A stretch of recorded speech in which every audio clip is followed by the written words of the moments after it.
Good evening, everybody. Welcome to the Tuesday, June 18th Select Board meeting. This meeting will be broadcast live and recorded by Foxborough Cable Access. Doug, will you lead us in the pledge? I pledge allegiance to the flag of the United States of America and to the republic for which it stands, one nation, under God, indivisible, with liberty and justice for all. Steph, you may want to note that Dennis is on Zoom as well. That is correct. And don't forget Dennis. Exactly. Okay, tonight we have Dennis on Zoom. Dennis, I promise, I can see you tonight, so I won't forget about you, okay? Oh, good. Okay, we can hear you, right? You can hear us? Perfect. Yeah, can you hear me? Yep. A little low. Oh, good. Can you turn it up just a little tiny bit? Probably Or maybe Paul. Mr. Beck can turn it up a little bit. Perfect, okay. All right, so citizens input. Anybody here for citizens input? Please come on up. You have a chair preference?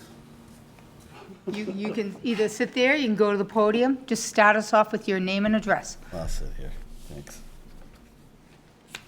My name's Joe McGuire. I live at 35 Joanna Drive, Foxborough. I'm here to offer the board some unsolicited advice, which everybody loves, although I promise it does really come from a good place. I'm the CEO of an organization currently that has about 1,000 employees and a budget similar in size to the town. As a result of my history and leadership roles, I've been doing this, I know you can't tell from looking at me, but for over 30 years. I'm pretty familiar with management and organization needs. And I heard commentary 2 meetings ago, I think, that caught my attention, and I saw there was an item on the agenda tonight, so I thought I would bring the unsolicited advice. All organizations the size of our town need a designated number 2. The employees need to know who it is. Town partners and vendors need to know who it is. That person really needs to be plugged into the functions and the decisions that are happening day to day in the town, so that decisions that are made when the number 1 decider isn't around can be made in a seamless fashion, and the organization doesn't suffer from inevitable needs. Nobody can work 24/7, 365. I did want to comment, though, it doesn't need to be a new body. The transfer of authority needs to be clear, but I don't believe there's an issue with assigning the designated survivor, as it were, to somebody who has another full-time job. You know, there's a very, very old axiom that says if you have to staff out a really important task, to give it to the busiest person on your staff. That axiom has been true for a long, long time, and I believe that it's still true today. So I offer that as a way for the board to think about that in a slightly different framework as opposed to something new. I think if you have other executives in the town, it's perfectly acceptable to saddle them with additional tasks. That, of course, is my business person's point of view. Might not fly as well in government, but I think that the principles really can hold true. So my unsolicited advice to all of you is to create a designated number 2 from a current leader in the town. I think both the town and its manager will be better served for your doing that. That's it. Thank you. Thank you. Thank you.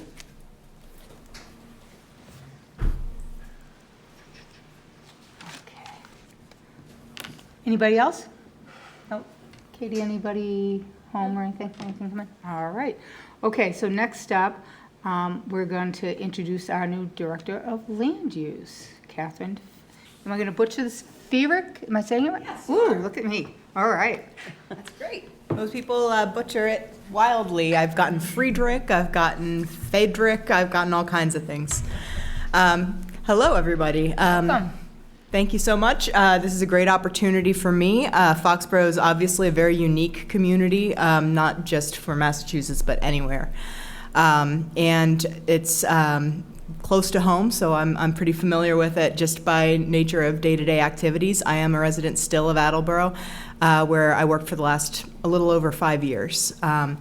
So I am an economic developer by trade, but I also have a master's in planning. I've been involved in a lot of neighborhood district and even a comprehensive plan in Attleboro. So I'm very happy to be joining the team at this stage. There's a lot of really interesting stuff coming up. There are a lot of challenges around the corner too, and I'm obviously aware of those. But I really look forward to getting to work with you all. I'm huge on community engagement, so I'm sure that everybody will be receiving links to surveys and flyers for public meetings and all that good stuff in the coming months. So thanks again. If you have any questions, I'm happy to answer them. Anybody have anything? No real question, just welcome. Yeah. Dennis, anything you'd like to add in? Well, I was very impressed with her resume, her accomplishments, her cover letter. I think she's going to be great for Foxborough. I agree. Yeah, well, you know, something, well, and obviously big shoes to fill, but I think it's, you know, doesn't always work out that the person whose position you're taking is still here in town, so I Right. think, you know, I mean, obviously, I'm sure you and Paige have had a little chatter back and forth. It's always nice to have a resource, you know, right here that you could, any particular questions that you have that, you know, don't have to put anything else on Paige's plate, but it's nice to have somebody here. I've that been you can trying to just leave her throw alone something. because I don't want to get into business too much. So that is a tough line to not cross.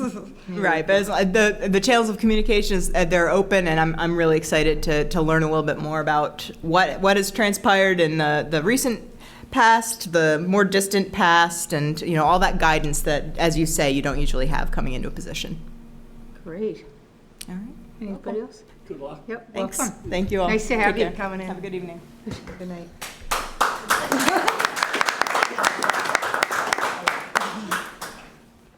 Okay, up next, we have Amy LaBrache received a very nice award, Commonwealth Heroine Award. Will you guys come on up to the table?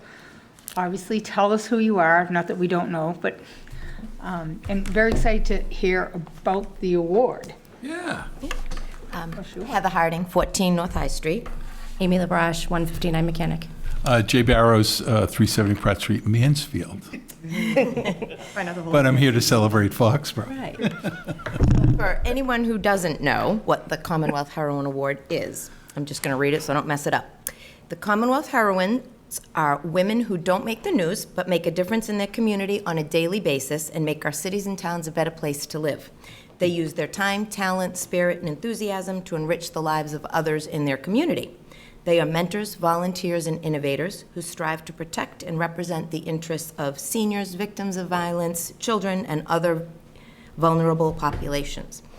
Amy is a member of the JCs, the Economic Development Committee, Foxborough Common Business Collaborative, and so much more. And now she is our district's Commonwealth Heroine Award winner. And she was presented her award by Jay on Friday at the Steakhouse. So we just wanted to take a moment Yeah, to it was, acknowledge that. it's kind of cool. Since 1998, the state has recognized women for their contributions to the communities that they serve. And so each year we get a bunch of nominations, and we kind of look through and sift through, and Amy holds a special spot in my heart for all the work that she does in sundry capacities, which is really cool. You know, it's some folks are centered on just one thing, and Amy's been able to spread her wings and kind of touch a lot of, sprinkle a little love on everything. Her work with the JCs is unbelievable. She has taken on a very active leadership role with the Business Collaborative, and has helped organize us and really has improved our communication and our efforts and the things that we're doing within the community. So we're pretty excited about that. And you can just tell, like, downtown Foxborough, uptown Foxborough, call it whatever you want. It's uptown. It is amazing. It is uptown. But really, over the course of time, the collaborative has worked, her efforts. We're doing some, soon to be delivering bags with goodies and things for new residents in the community. We've got more coming. So that's pretty cool, and really identify Foxborough as a place you want to be and a place where you want to do business. And her work with the Just like everything. Veterans, the car show, she's coming back with this summer that we're really looking forward to, and her training status for the Child Safety Committee is important, and the work that she's done with that has been amazing. So she sprinkled a lot of love all the way around. I got to be with her on Friday with a lot of other people. It was pretty busy, and we have a citation from the Commonwealth of Massachusetts, if I could just read it.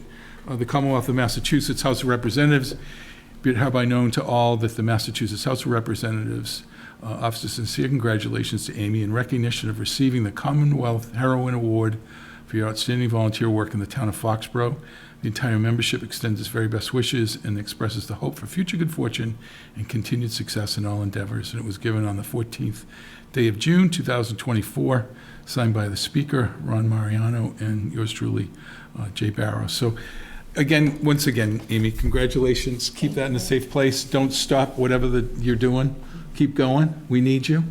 And as you said, a lot of the times the women don't make the news, but they make the difference. So pretty cool. So really happy to nominate and see her receive the award. So congratulations, Amy. Thank you.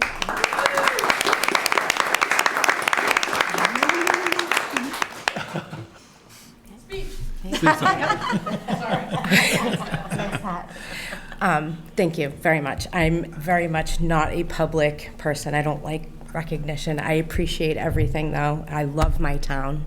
I love everything about it. I grew up here. I raised my 3 children here, and my parents grew up here as well. So I want to leave it better than when I came here. So I hope that I continue to do that. You're doing it. Good. Exactly. Thank you. Well, and I just want to say that the key word you said there is you're not a public person. You don't like the spotlight.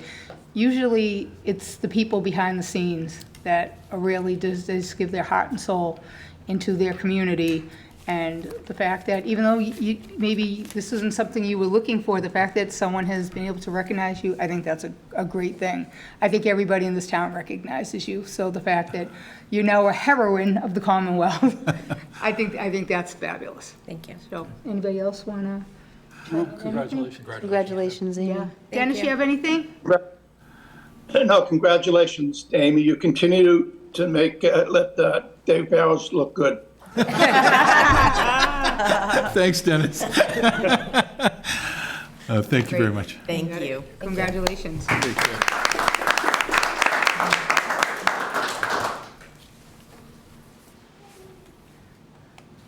Okay, where are we? Okay, Heather, you might as well come on right back up. Yep. Okay, we're gonna get a little update from the Recreation Board. We have a lot of exciting things coming up. Heather Harding, still 14 North High Street. Melissa Mailing, 13 Windsor Drive. Doug Seuss, 235 Central Street. So we are here tonight just to give Recreation a little plug because Thursday is a big day for us this week.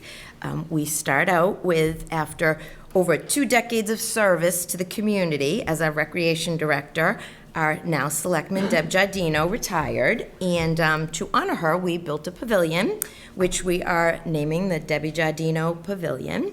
And we're going to be doing the ribbon cutting this Thursday, June 20th at 4:30, and you guys and everybody in the community is invited to attend, so we just kind of wanted to get the word out. So that's kind of our first thing on Thursday. And then our second thing, after Debbie's dedication, is the farmers market on the Common from 5 to 8. Few local vendors, Allie's Cookies, the Fudge Lady, lemonade stands, and a lot more. And then the JCs start their concert at 7 with Eddie's Shoes. Eddie Shoe, yeah. Yeah, Eddie's Shoe. Yeah, they're a good band. Yep. And then down at the Ernie George Field at the Payson Complex, Tommy Devlin, recently graduated senior from Foxborough High School, has put together a movie about the season of our state championship football team. For those that don't know Tommy, he's been taking pictures and video for years and years and years. Back when I was coaching some of those guys in Pop Warner, Tommy was down there taking pictures. So we saw a little snippet of it at the banquet this year. Coach Martinelli his annual banquet for the team, and it's going to be quite the event. They're going to have an inflatable screen. They're selling tickets. So that'll go off about 7 o'clock. The movie will probably be 9 once the darkness sets in. So, but Touchdown Club has all the boxes checked. They got police detail, everything. There's going to be trash, bathrooms, everything's taken care of. So, be an exciting night. So we just want you to take a minute, come and invite everybody and let you know about all the good things going on. Embarrass Deb a little bit. I love a little self-marketing. I always have. I know. I learned from the best. Great day and evening for recreation. Good job. Yeah, so, Absolutely. Thank Thank you. you.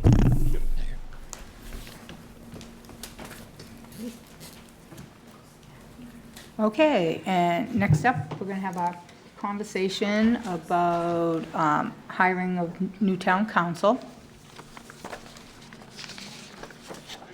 So for those at home, we met with 3 firms on last Tuesday and interviewed, and tonight we were going to kind of give our thoughts and, thank you, give our thoughts of what we heard, and hopefully tonight we're going to vote on a new town council. So I'm going to pass off to Bill, if it's okay with you, because you kind of led up the initial with Paige of meeting. And I know yourself and Dennis have both had experience in hiring counsel for your organizations, for the hospital, schools, your past work experience before the school. So if you would mind starting us off. So as you said, we met with 3 of the 4 firms. One, KP Law, a very large firm, represents about 1/3 of the communities in the Commonwealth.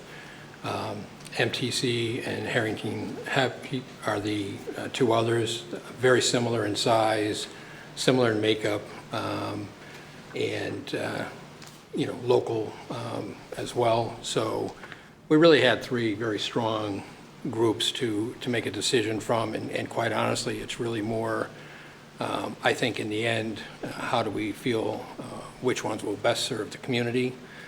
As you can see by the rate sheet that Katie handed out, they are very similar in rate structure, and I apologize.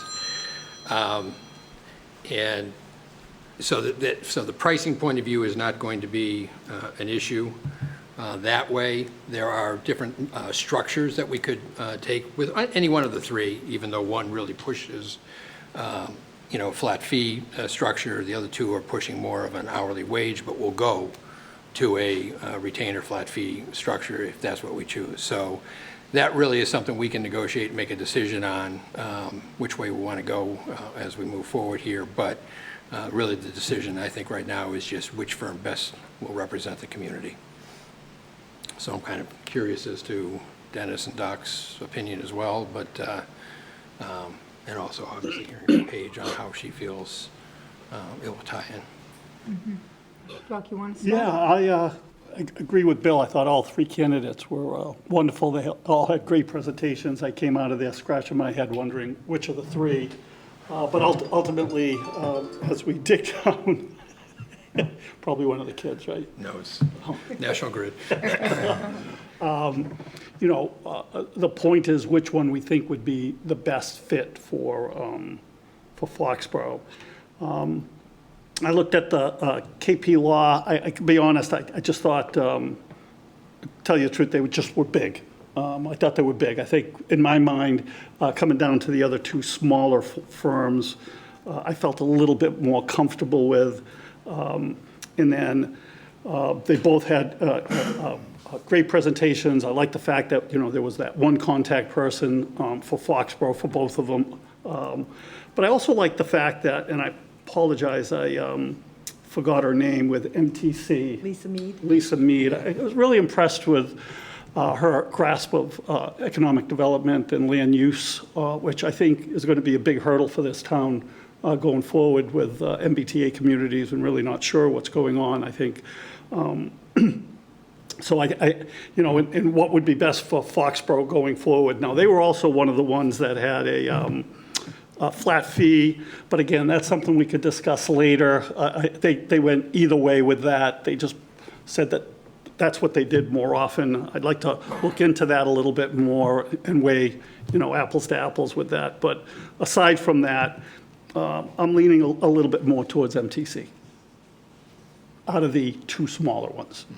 Okay. Yep. Dennis, you want to chime in? Sure. Yeah, so I'm agreeing with a lot of what I'm hearing, and the presentations were great. So, it was really good to see them all do such a great job. I won't spend a lot of time on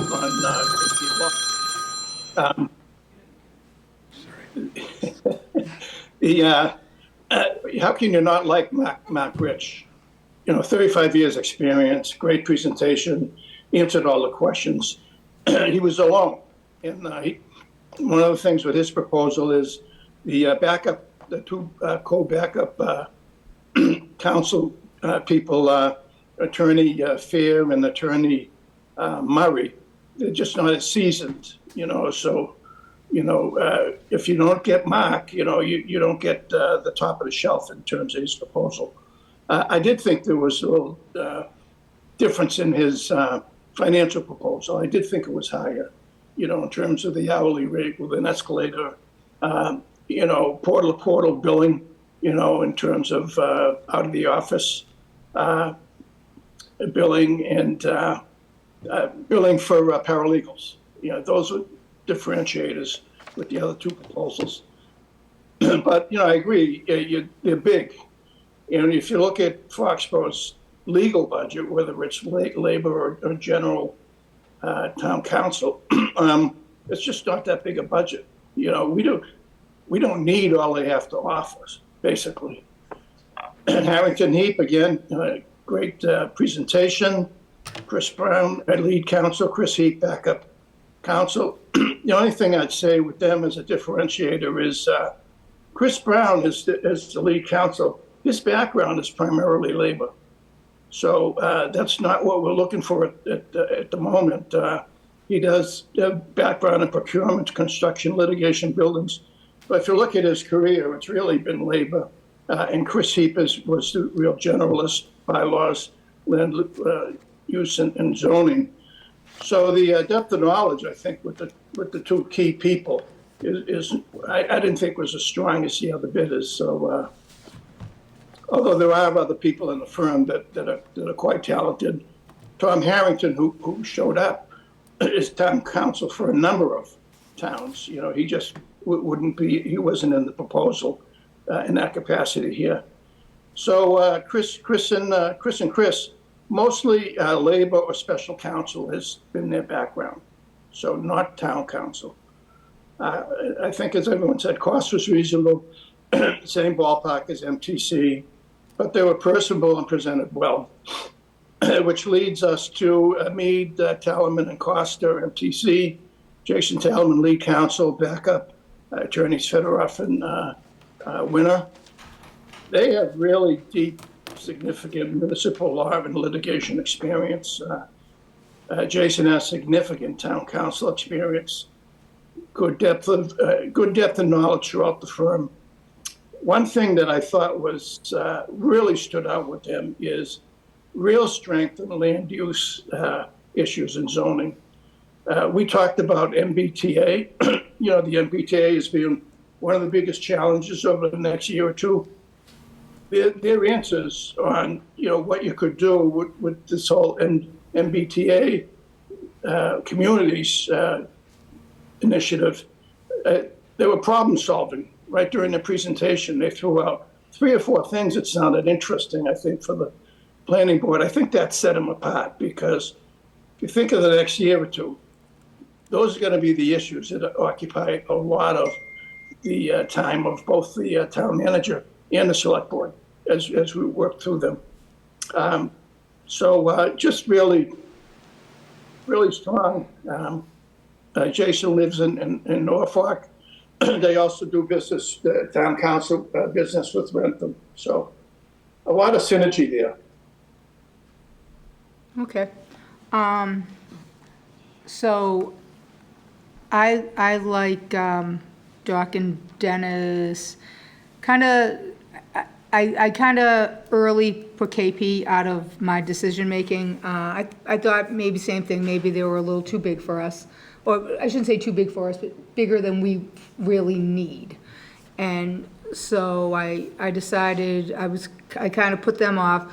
I myself leaned towards Harrington and Heap, and, to be honest, this is a little out of my ream. I've obviously never had to do this, so listening to what Dennis has said, listening to somewhat how Bill talked, Doc, I could go either way. It was, for me, it was like a hair between the two of them.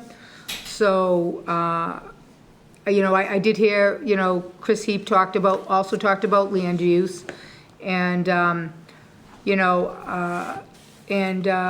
also, there was some talk, and not that we know this is, that we would break away from having separate counsel by any means, but if that decision did come up, then the Chris Brown having that labor was appealing, if that's how we might go. I'm not saying we would, so I just took that into consideration too. So yeah, for me, it was a very close second. So, I could absolutely go with MTC if that's the way that the board seems like they want to go. I wasn't opposed to picking them, like I said, but just to be honest, I lean towards Harrington Heap initially. I wish I had gotten a chance to speak before Stephanie, because she said pretty much everything I was going to say. Except in the beginning, I went home and I reflected, and I was with KP. I really liked KP's presentation, and I thought they were big, but we wouldn't get lost. That being said, this isn't in my wheelhouse either. I learned a lot through this process, and I'd like to go along with the more experienced members of the board and also cast my vote to MTC. Bill? Okay. So my reason for not really being interested in KP at this point for the community is quite honestly, it's not even so much size. I just have a strong feeling that we might not get as much attention individually as a community as we would like. Obviously, they have strengths across the board, probably more so than almost any other legal firm in the state relative to municipal law. But again, they're out of Boston. Everything is going to be a hike when we need to see them. You're going to be paying for that process. Not a reason I would walk away from them, but I really did come down with a more, comfort factor with both Harrington and MTC. But it's interesting to me because when you look at MTC's backup, she is the labor counsel for the firm. So she is basically the control of it. So I understand what Dennis was saying, but both the firms have a flip-flop. The lead in one is the labor and the other one is the municipal. In this particular case, the municipal is the lead and the labor is the backup. And again, I look to a potential in the future, if we decide to go that route, that being able to have town council that can do labor, I think can have some real economics to the community. It can, really reduce or make some efficiencies, because now you're not going back and forth between different firms to deal with certain issues, which we all know happens pretty much on a regular basis, because you have to know who's the right person to be talking to. I will say quite honestly, in this particular one, I could go with either one, and I'm really, at this point, willing to hear what Paige has to say, and I could go with either of those two if that's where she is. But I don't think she's with KP, so I'm not sure at that point. But No, same with all of you. I feel, having come from Pat, as a single attorney, we've gotten very comfortable with that. I've spent 9 years dealing with a single attorney, so nothing against KP, but it just feels a little more comfortable going with the smaller, more local firm. Like you all, I think the choice between the two, Harrington Heap and MTC, is almost a toss-up in the sense either one would serve us phenomenally, as would KP. All three of them would. But I think if I had to give a slight advantage, it would be probably MTC. But I can work very happily with having Harrington Heap if you go that route. So either one, completely comfortable. Tiny hair, kind of like what Steph said. Yeah. That being said, I would motion that we accept MTC. Is there an actual motion? Yeah. Kate? Before I do that? Yeah, if you don't mind. Go ahead. Move to approve MTC as the Town of Foxborough's Town Council beginning FY '25. Second. All those in favor? We have to roll call. Oh, yeah. We've got Dennis. Mark, yes? Dennis, yes. Bill, yes. Stephanie, yes? Debbie, yes. That's okay, we're not order, doesn't matter, right? No, but we'll keep in that order. Yeah, Dennis after me. yeah, okay. And did you want to perhaps authorize Bill and me to kind of work through some of the logistics on the financials? Or do you want to talk today about the flat fee? Well, Yeah, I yeah. was going to say, do you want to have a conversation about that at all right now, quickly? Yeah, maybe we can or- resolve it. So I get, and we don't have to make that decision right now, but I think there's two ways to look at this. Obviously, labor at this point would still be outside, so that's still going to be on the arrangement it is. However, if we used labor for any reason within MTC, then we would be paying on an hourly rate. It wouldn't be part of the flat fee anyway. What MTC likes about the flat rate is, quite honestly, they, and this is where Lisa came from, which was in-house counsel, they kind of look at it like they become in-house counsel by doing this.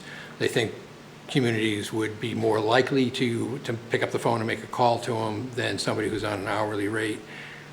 I don't really believe we're in that type of a scenario because, first of all, Paige would be the gatekeeper relative to the town side.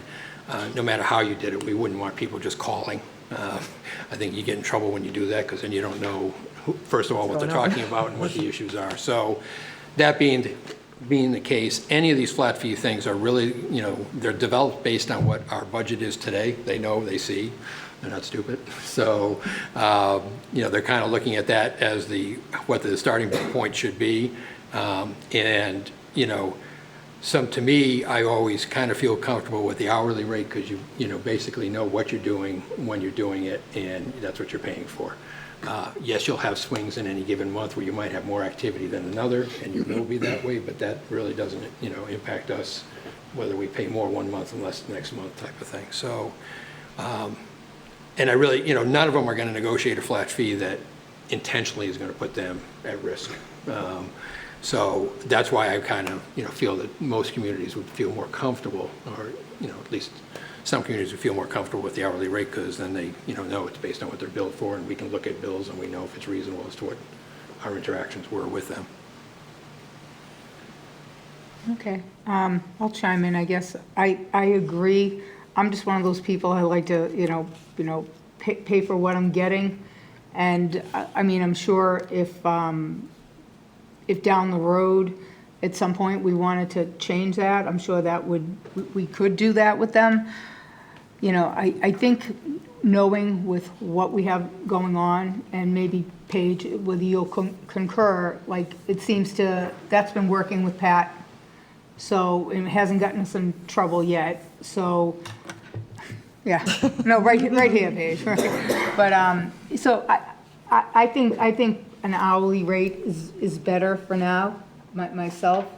Yeah, especially if you look in the top corner of the sheet that we had, what was paid out. I'm sorry, Dennis, but 2 seconds, what was paid out to town council over the last 4 years? Yeah. Still didn't come close to, even the smaller of the two flat fees. So, again, I'm in agreement with all three of you, but Yeah. I didn't see Dennis. I apologize. No worries, I didn't either. I must look this way. Your turn, Dennis. Yeah, so you stole my point, Dot. Oh, good, okay, next Thanks to person. Marie- Thanks to Marie doing that chart. We've been a prudent user of legal services. Yeah. That's a track record. So, an hourly rate just makes sense because of that history and culture. I would agree. Yeah. I mean, and to Marie's point, Marie did also chime in and say, based on, she's seen other towns, we aren't a town that tends to have as many issues. Again, I don't want to say that out loud, but we've been able to manage this, and so, while it sounds nice, and I get their sense that their flat rate includes attendance at 3 board meetings a month, and then we'd probably love that. It would probably be very nice to have them here and be our town council, but it's something we haven't had, and we've made do this long, so chances are, given the price discrepancy, it does seem prudent to stick with the pay-as-you-go method. Well, I think the only outstanding question for MTC is Harrington Heat had locked in their rate for 3 years, and I think we want to make sure they're offering a lock-in rate, because they didn't mention an escalation, and KP did, and Harrington, committed to not raising. So I think that would be something this board would want to know, is what's coming up for year 2 and 3. And maybe also just noticing that Harrington Heap had a different rate for travel than the other two didn't mention a rate, so I'm assuming that's just their regular hourly rate. I don't know if that's negotiable. I know Jay lives close, but maybe even something like, they don't charge to come to town meeting, which is only twice a year, or, they wrote no charge to Board of Selectmen meetings, that's not a deal breaker for me, but it might be something that when you're sitting with them, maybe just to negotiate. The town meetings, to me, would be probably the first thing I would say. It's only twice a year. We have to have them there. And, so, whatever you guys think is your negotiating, like I said, those aren't, I was like a good deal. That's me, But just because another, especially the other one we were considering, offered it. So, might be just something we could ask about. Again, would be a deal breaker for me. Do you have anything else you have? Or Dennis, anything else you want to chime in with? No, I'm all set. Okay. do we need that second motion, or? I think that's a consensus. No, I think we're Yeah, it good. is, Now I'll yeah. take it to the next level and work on the Awesome. paperwork and go from there. Do you want me to work with, if there's any questions, work with Bill on that? Or do you want- Yeah, okay. absolutely. Sure thing. Bill's got more expertise. Will do. I'm going to defer to you. Okay. All right, great. That's kind of nice. We were all right around the same thought process. Okay. All right, now we have, okay, so we had an open meeting complaint come in. Let me get my little notes here, write everything down. Okay.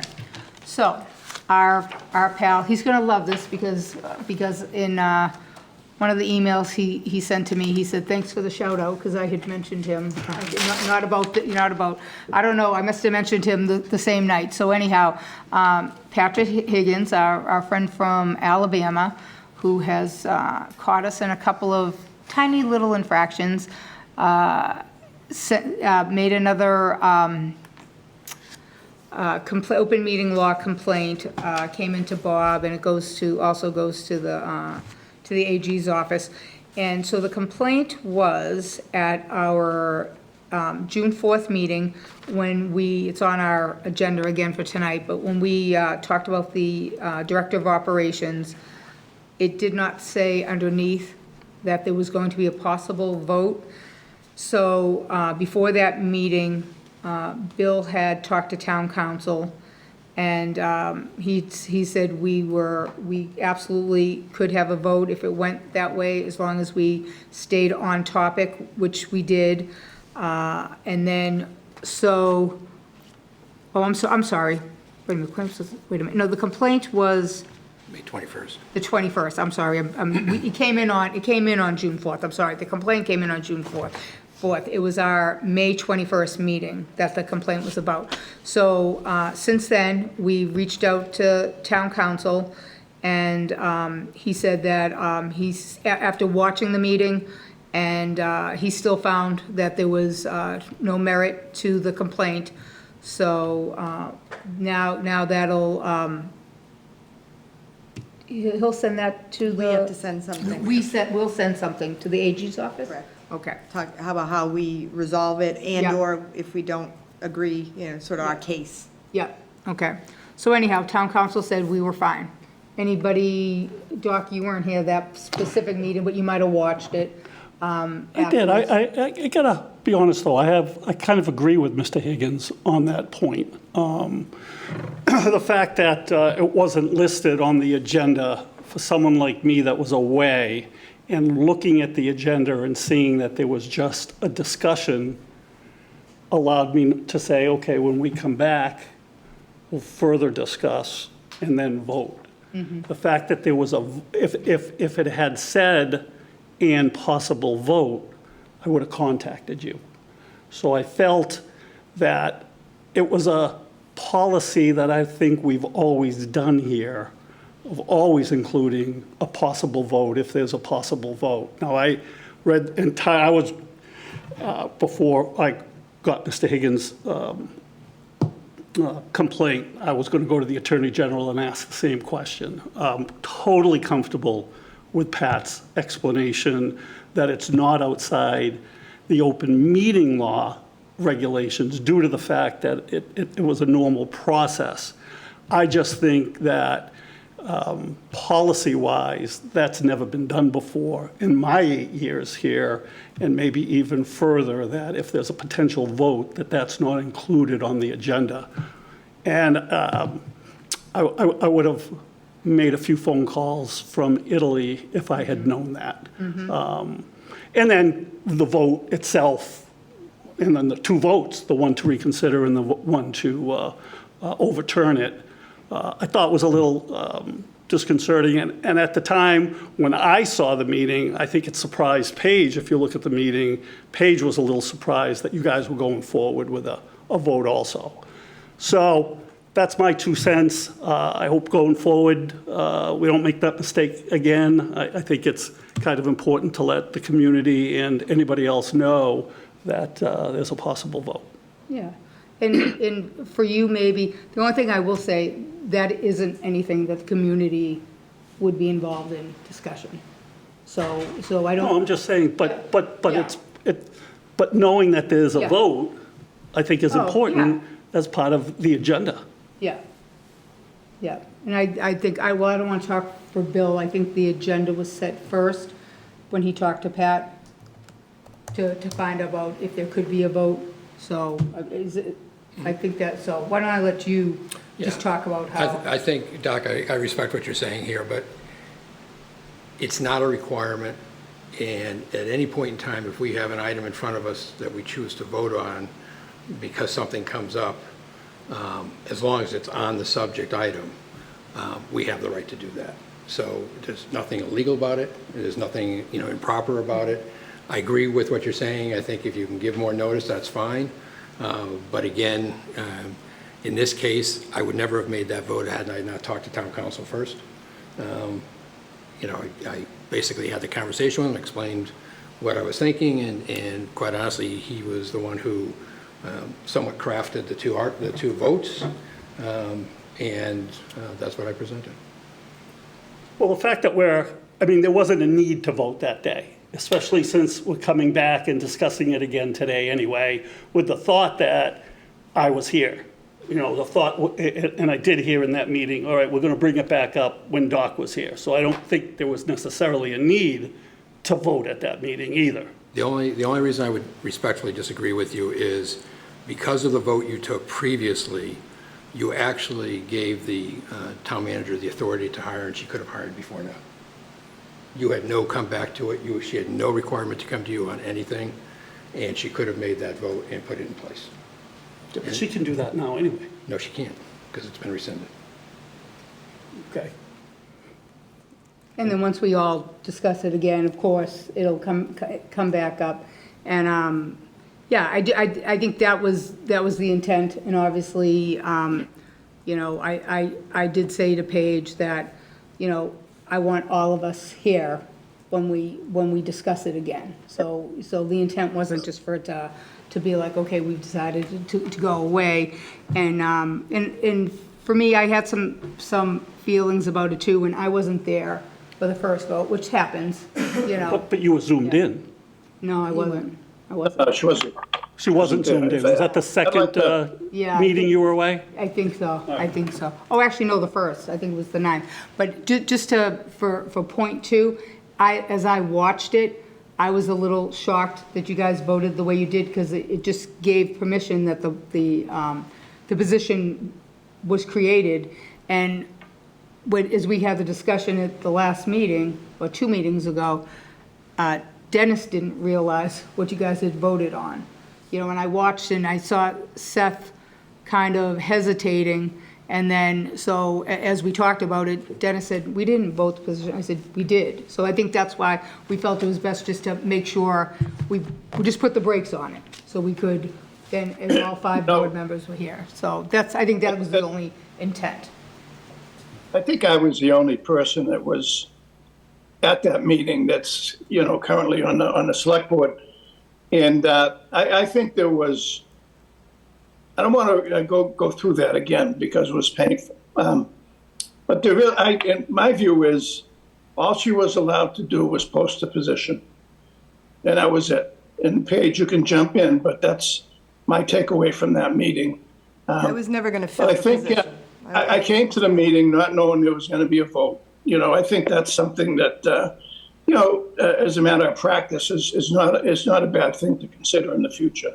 If there's going to be a vote, it should be on the agenda. That's just my view. Others may disagree.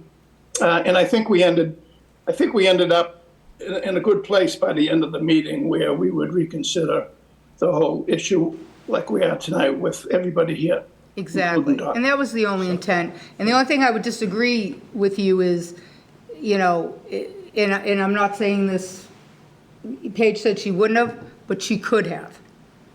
So that's, I think, the one thing that I don't think as we talked about it, that, because like you just said, that she could only post it. That's not true, Dennis. If she had chose to, she could have hired someone. Yeah, our only authority is in approving the personal wage position. We don't have the authority to hire and fire on that level. So I'm not sure what you thought, you were voting on that thing, but you were voting effectively the position in place, which then could be acted on. You had no comeback afterwards. I mean, gracefully, if she did come back to you with who she was going to do something with or what she was going to do, that was really just up to her to do, but that was not her requirement. And I would just contend that you guys could trust me. If I tell you, or if you ask me, am I going to fill a position, I would answer. So I think that was what was disheartening, because I was told that there would not be a vote. You did say, and that was while we were at the agenda prep meeting.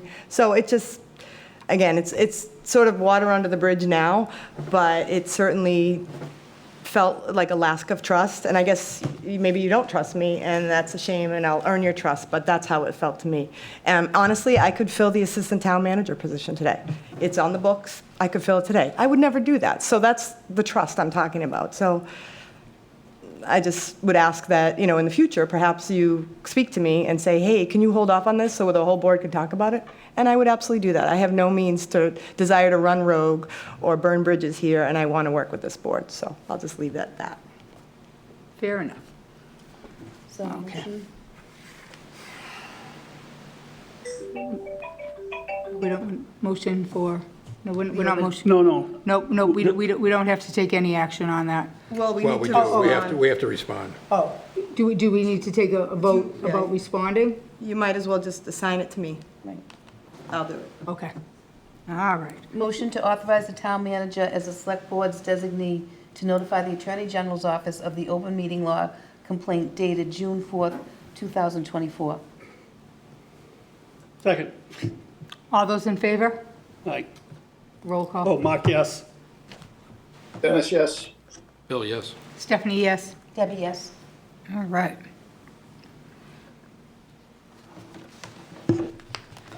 Okay, so that Nice brings segue. that brings us right in. It's almost right like we into planned the schedule. Director of Operations review. May I?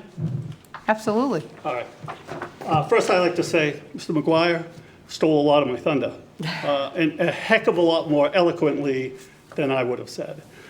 Ultimately, the reason we have this position, or was looking for an ops position, wasn't to end around the assistant town manager role. We know, and we knew, the town didn't want an assistant town manager. It's very clear, loud and clear. We've got a full-time human resources director.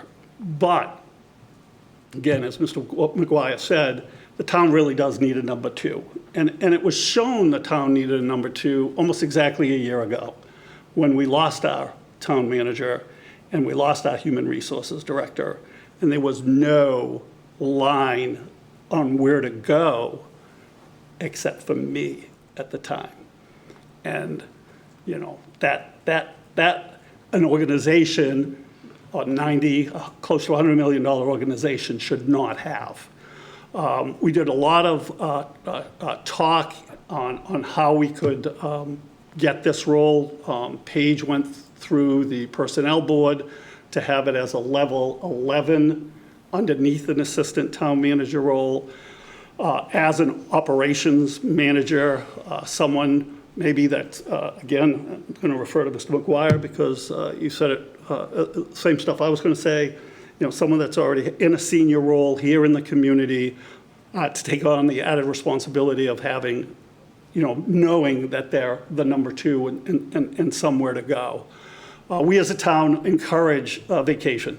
You know, we've discussed that with all our senior management, very little rollover to the next year with vacation. We want all our employees to take vacations, and, you know, Paige is no different. We want her to take her vacations. We want all our employees to have continuing ed and always taking courses to better themselves no matter where they are, and sometimes that takes them out of town to do that. And I think not having a designated person is it's just not right. I think we should. There's a number two in every one of our departments, except for town manager. Fire, police, DPW, superintendent, all have assistants. And I think it's not that it's going to be an assistant, and not that it's going to be an assistant town manager, but someone to go to. If Paige is gone, or if Paige is in a meeting and can't be disturbed, that there's someone that we know that's been named. And it just so happens that the way it could be structured, it would be no additional cost to the town through at least 2032. Would it come from some grant money? Yes. But it would be no add-on to the operations part of our budget. So, coming full circle again, I think it's a very important role. I think that, we do need that position, and I'm glad we're bringing it back up again. I'll go. So, kind of a little background on this, Doc, and I know you were involved with it, so I'm a little surprised on timing-wise here, but when Bill Keegan, just before he retired, there was a conscious decision by the select board not to put in a assistant town manager position, and in favor of hiring a full-time human resource director. Bill then elevated two positions to oversee three departments and make the, cut down from him having to deal with 6 department heads to dealing with 2 that would manage the other 2 departments under each of them. That role actually does a couple things, and it, to me, a little disturbing, because we're talking about elevating potentially somebody to another role, but who has full-time responsibilities on a lower level. If we didn't need those positions in full-time roles, I'm not sure why we hired them in full-time roles. And I think that we will potentially shortcome the departments that they're in by doing this move here. And Paige even as much kind of, noted this, that the director of operations job responsibilities as written is the same as what the assistant town manager's role was. So for whatever time, whether it's 5 hours a week, 10 hours a week, 15 hours a week, that person would then be out of their existing role in their department potentially would not have the same level of expertise, even if you used a person underneath them to do sponsoring. Obviously, we didn't hire the person underneath to be in their position. When someone tells me that we're not using money because it's coming from a grant, I think you need to read the laws on grants. First of all, most laws relative to grants, and I deal with millions of dollars of grants a year for the town, basically do not allow you to supplant current budget money with either state or federal grants. And that's exactly what you're going to be you're talking about doing here, because it's the only way you can accomplish the goal that you're talking about. You would be taking money from a grant to cover a cost that basically is current covered by the town. And it's just not allowed. So I have a real issue with that. I'm assuming, you know, obviously knowing that who the person that, only person that put their thing in for, you know, that it is a state grant. So I just don't know how you would get away with doing that. And I also think that you know, it's critical when you hired Paige into this role and you were very comfortable with Paige taking over as the town manager. You were very comfortable because you were very comfortable with the department heads that were also here, who I think, quite honestly, have done an excellent job and do know what they're doing. And quite honestly, I think there's a number of them that could step up now if needed to be, if that were to happen. Obviously, we don't expect and hope that anything's going to happen to the town manager, but you all defended Paige taking this role just based on the staffing that you have. So, and I concur with that. I think you've got some phenomenal staffing between the fire chief, police chief, you know, across the board. I mean, you've got a number of high-level managers that are very capable of doing work. And the last point I'm going to make is that with the team, with Marie and Paige Appolito, I'm going to probably butcher the name, sorry, that really should be your major team that comes forward relative to negotiations and budgeting and stuff. And, you know, as I asked Paige to put it in her goals, I think it's the one way people learn the things that they're the weakest on is to be directly responsible and directly doing the work. And quite honestly, I think this is a great chance. We're coming into what I think is going to be a very challenging year across the town relative to negotiations. And it's that team, to me, that I think should be the team leading the charge here, and not somebody else. So for that reason, I feel very comfortable that we should be moving forward with what we have today. It's what the many taxpayers have asked for. As far as the comment that was made by Mr. McGuire, I agree with him, but you don't have to put somebody in that position. You can have a designee who gets a compensation base, and I've done this across businesses all over the place. I've even done it in the school districts. So, you can have a second in place, and when you need to have to move forward for a period of time, there's a compensation base they get at that time. But again, we wouldn't be looking for anybody to step in and start making major changes to the community in doing that. So that's why I'm extremely comfortable with where we are, and I really think that we've made the right move at this point. Okay, I guess I'll go.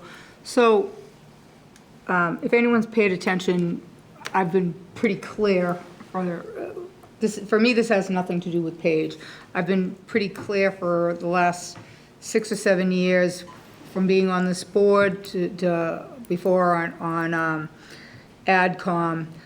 What I find to be, and I mean no disrespect for anybody who was here before, anybody who may have stepped into this role, but what I found to happen is once that role was created, it wasn't a second role. It became a first role as assistant town manager. Going back 2 assistant town managers ago, it was where Bill went, that person was going. They were together. There was not anybody here at Town Hall manning. That became that person traveled to conferences, to just local stuff, that second person wasn't staying in Town Hall and being here. So the dual role, there was 2 roles, but it became the assistant town manager position became what the lead role was for that person. Okay, then you went, when that person ended up leaving, then we had somebody else step in. And it was the same thing, and it was about grooming that person to become the next town manager. And so I've never been for that position for, going back 6, 7, 8 years ago. So for me, it doesn't have anything to do with Paige. We know that I did not support Paige becoming our town manager, but after the board voted, I went in with her and I told her she would have my support. She's the town manager now. I don't want her to fail. If she fails, that means our board fails and the town fails. So she has my full support. I did, like Bill said, there was, I'm not unreasonable listening to the other board members talk about department heads and how strong they were and why you felt we could go in that direction was true. And so I still feel that way. I don't like anybody being pulled away from what their job is supposed to be. And I'm okay with somebody being there. So I just don't feel like it, and I agree with you said. We've said it about, I want Paige to take her vacation time, absolutely, because everybody needs downtime, and that's how you get through the rest of your work year. But with that being said, when she's not here, I don't feel like somebody needs to be here.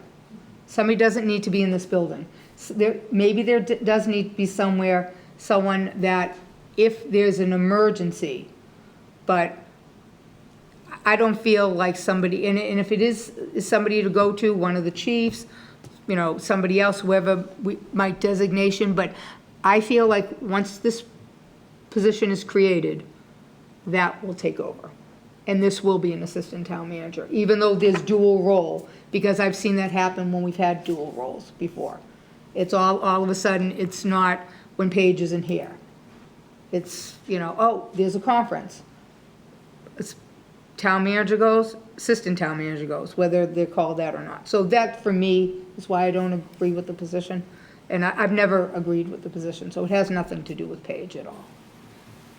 For 7 or 8 years, I just didn't agree with having an assistant town manager. I think we pay well to have someone do it, and if she needs to rely on department heads to help out a little bit, I'm all for that. So, you want to go? You want Dennis to go? I'll go. I am unable at this time to support the Director of Operations as well. I'm just having trouble separating Assistant Town Manager and Ops Director. I admittedly have a problem separating the two. And I agree with the gentleman about having a full-time position that's already currently here to fill in for that need when it arises, as you just said, Steph. And also, I've heard from several taxpayers, all of whom wanted to express their displeasure in this being a topic of discussion, and ultimately their lack of support for this position as well. Dennis? Okay. I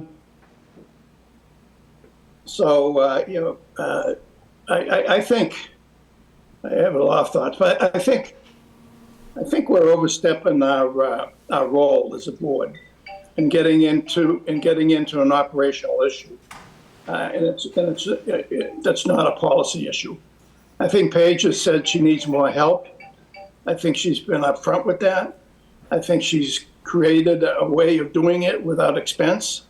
And Bill, I've worked with grants my whole career, and there's a way you can use grants to really pay for an operations position that exists, and then you get that savings to apply it somewhere else. So, I have that experience too.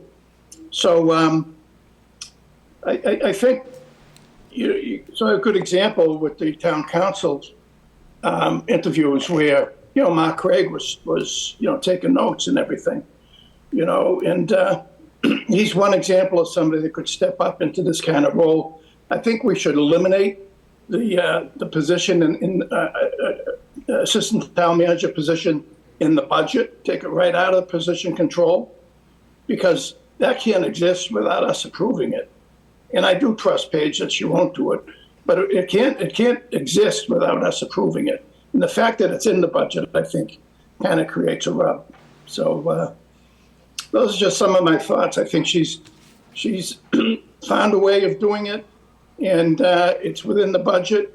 You know, we spend a lot of time at the town meeting, you know, with the library, because they had the position and they funded it through, you know, reducing operating expenses, and that was one of the biggest issues at the town meeting. You know, I think this is Paige's territory. In my experience, this is an operations issue and not a board policy issue. I just want to address that again, Dennis, because I'm having a hard time with your understanding of this.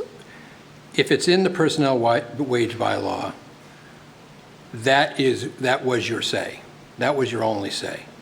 So as Paige just said a few minutes ago, if she wanted to hire, you know, if she had the funding, if she wanted to hire an assistant town manager, she could. And then, you know, secondarily, the issue around grants, again, respectfully, I deal with almost $3 million in town grants. I've been audited. I understand what they're looking for on the supplanting of funds, and you know the concern that you're going to have is potentially the loss of the grant. And then the third part of that is really around the job that the person is currently doing. Do you not believe that the job is a full-time job? And if you don't, then why did we hire a full-time person? That's to me a real concern. You can't say that you're going to start splitting someone's job, which has already been done once. It's been split from a single requirement to do something to overseeing two other departments, and now you're saying you're going to split it again. Who is losing out here? Yes, I would hope that Paige would benefit from it, but another department is losing. So respectfully, that is, you know, where my concerns come from.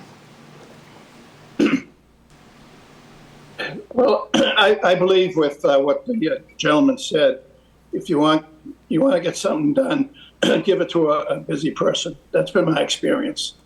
You know, so it may seem like you're going to overload somebody, but you know, people learn really good people, they learn how to delegate, they learn how to prioritize, they learn how to do really good time management. You know, it's a skill set, you know, that people have, and not everyone has it. And I think the individual we're talking about here has that skill set because I've watched him over the past 5 years. Steph, can I speak? I did have a question, though, that in my experience, most grants are tied to something. What was this grant that has a 10-year life expectancy tied to? What do you mean, tied to what? The grant that you're It's a proposing. formula grant. I don't know what that means. Right, it's a formula grant through the seniors, through the senior center. So it's paid for pickleball courts, it's paid for van drivers, it's paid for a variety of things since 2014. So it's a grant that has been very flexibly used for years. And Things for seniors. Right. right, and- well, pickleball is recreation. I mean, that's not. Well, yes, but seniors have their designated hours. It was a joint. A director of operation would benefit the seniors by improving service in this community. Okay. So, I mean, if I could just clip. So, last year when I was asked to be the acting town manager, Mike Kelleher, Fire Chief Mike Kelleher, was sort of offered up to me as, you know, the sort of pro bono assistant type thing. And I mean, it was nice to have a sort of someone to bounce off. A lot of things that isn't work per se, like I don't need you to do a task, but it's having someone on my leadership team. You know, technically, when I'm dealing with, say, Marc Craig, whatever, he's in a union, and I've mentioned this. We're in a highly unionized environment here. So I shouldn't be asking Marc to do extra duties. I shouldn't necessarily be giving him confidential information, et cetera. The fire chief stepped up for this past year. That said, his availability is now limited. He's not able to provide that resource. He's losing his assistant fire chief. He lost his captain to another town because he was so great. And now he's just been named the president of Fire Chiefs of Massachusetts. So he's busy. So it's just more mere to have a leadership team. It will actually serve the seniors. They will be well served. I'm sure if you ask them, they'd support it. Not all of them, but I mean, the ones in the know. it is something that while I'm in negotiations, I would never miss negotiations, but we have 7 union contracts. I mean, how many hours of a week am I going to be, as these pick up, sitting in union contracts? I mean, if you did 2 hours in a week for each one, that's 2 days, that's 14 hours, that's 2 days. So you say there's no one in town hall. Do you know what that means? I mean, we have situations here all the time. There needs to be someone here in town hall. So, I mean, you can ask your fire chief, you can ask your police chief if they want to step up. They don't. I mean, they're tapped out too. You know, when we talk about the amount of jobs, they have so much to do. So it's just looking for a leadership team. It is not going to cost the town money. I can make that commitment. It will not hurt the seniors or anything over there. So I don't know. It's, I'm not looking for an assistant. I'm not looking to groom someone to be the future town manager. They don't have to go to conferences with me. It's not like that. I don't know I'm not Bill. I don't know what Bill did and what you're referring to, but that's not the way it would be. This would be someone who would be able to assist in operations and support as needed. And I'm fully confident they could do this and still completely fulfill their job. You know, much like I was the land use director and the town manager. How in the world could I do that? Because I was doing both. I did them both for a year.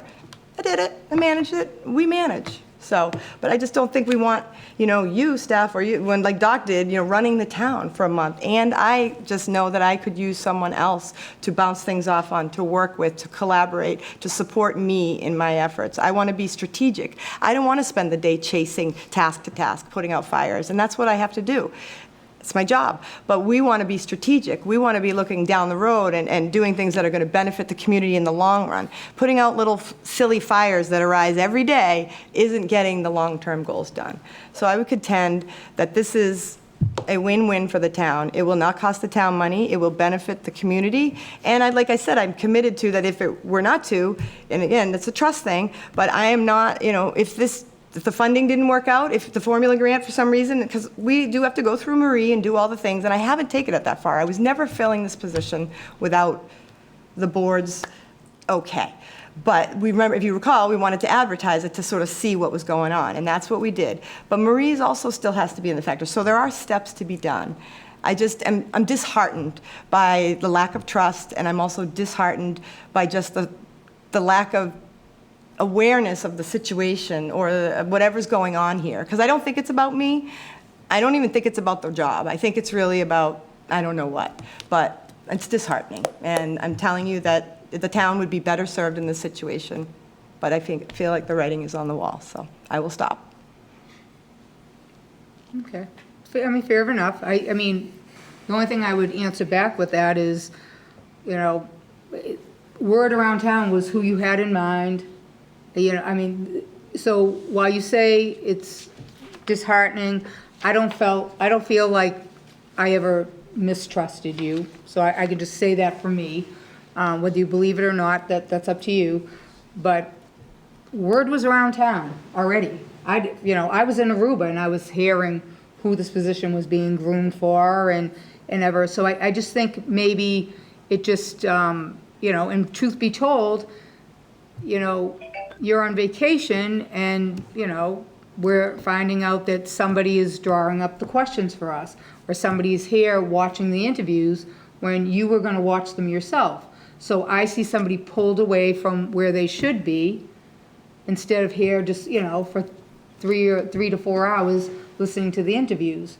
So it goes both ways. I can just say, honest to God, I don't feel like I ever mistrusted you. I've just been against this position for forever. And so I understand what you're saying. I guess just for me, it's, you know, we have somebody that we hired in HR that came with lots of experience with negotiating contracts. And while I know you need to be involved in that, I don't know where somebody else, you know, is going to have that. We have that in Paige Eppolito. So, I mean, that's just how I feel. So, and I just want to make sure that you didn't feel like, really, for me, had nothing to do with you. And I'll take it a step further, though, Paige. And again, this is not about you. This is about the position. I really truly believe, because I've lived it for 12 years on the school side, the team on our side, for the most part, is Amy and I when it comes to negotiations and stuff. You're very fortunate to have Marie, who I think is very talented.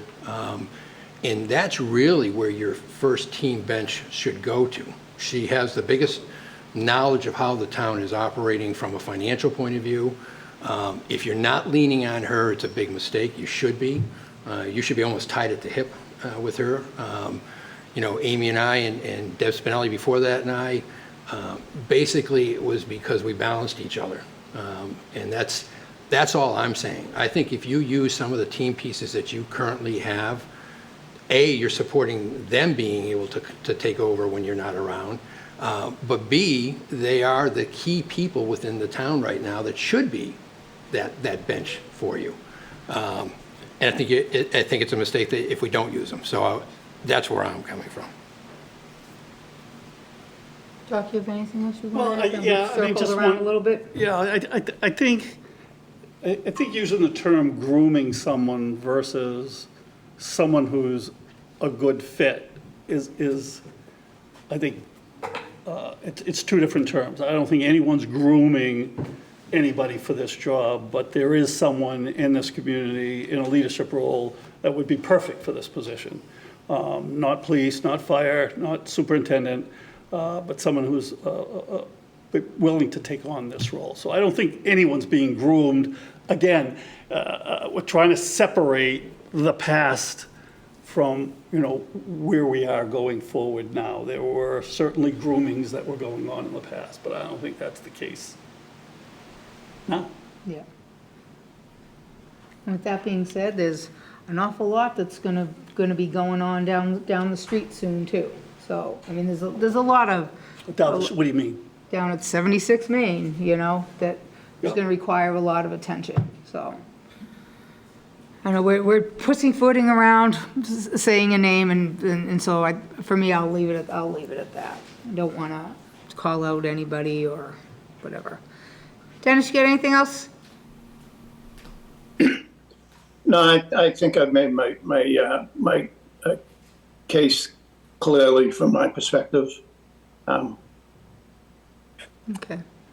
So I guess the question is, do we want to just take a vote tonight? Does anybody want any of this to sink in, or, I mean, I'm comfortable with voting, but if anybody else doesn't feel like voting tonight, we can put it off. It's probably best that we just put it to bed, but I want to make sure that anybody else on the board has any feelings about that. The only vote required is if you're going to reverse and come back and approve it. Oh, that's right. Oh, that's right. Okay. All right. Anybody have any motions or anything then? So, I mean, yeah, I'll make a motion to, I mean, how do I word it? Support. Reinstate the Director of Operations There you position. go. So moved. Any seconds? Second. Let's Okay. get it done. All right. All those in favor? Marc, yes? Dennis, yes. Bill, no. Stephanie, no. Debbie, no. Okay.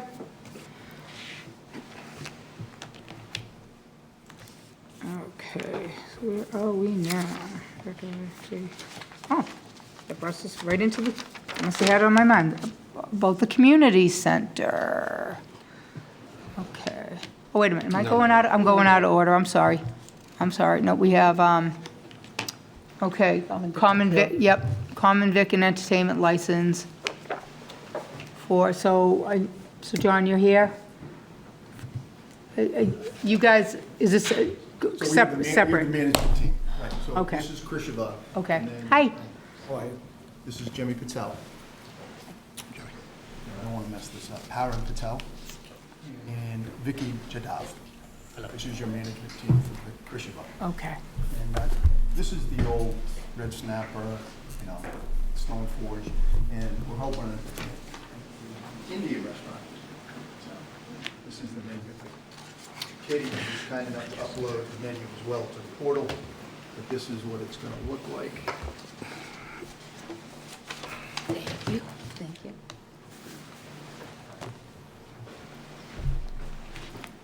So my name is John Lovely, and I'm here on behalf of Krishivaa.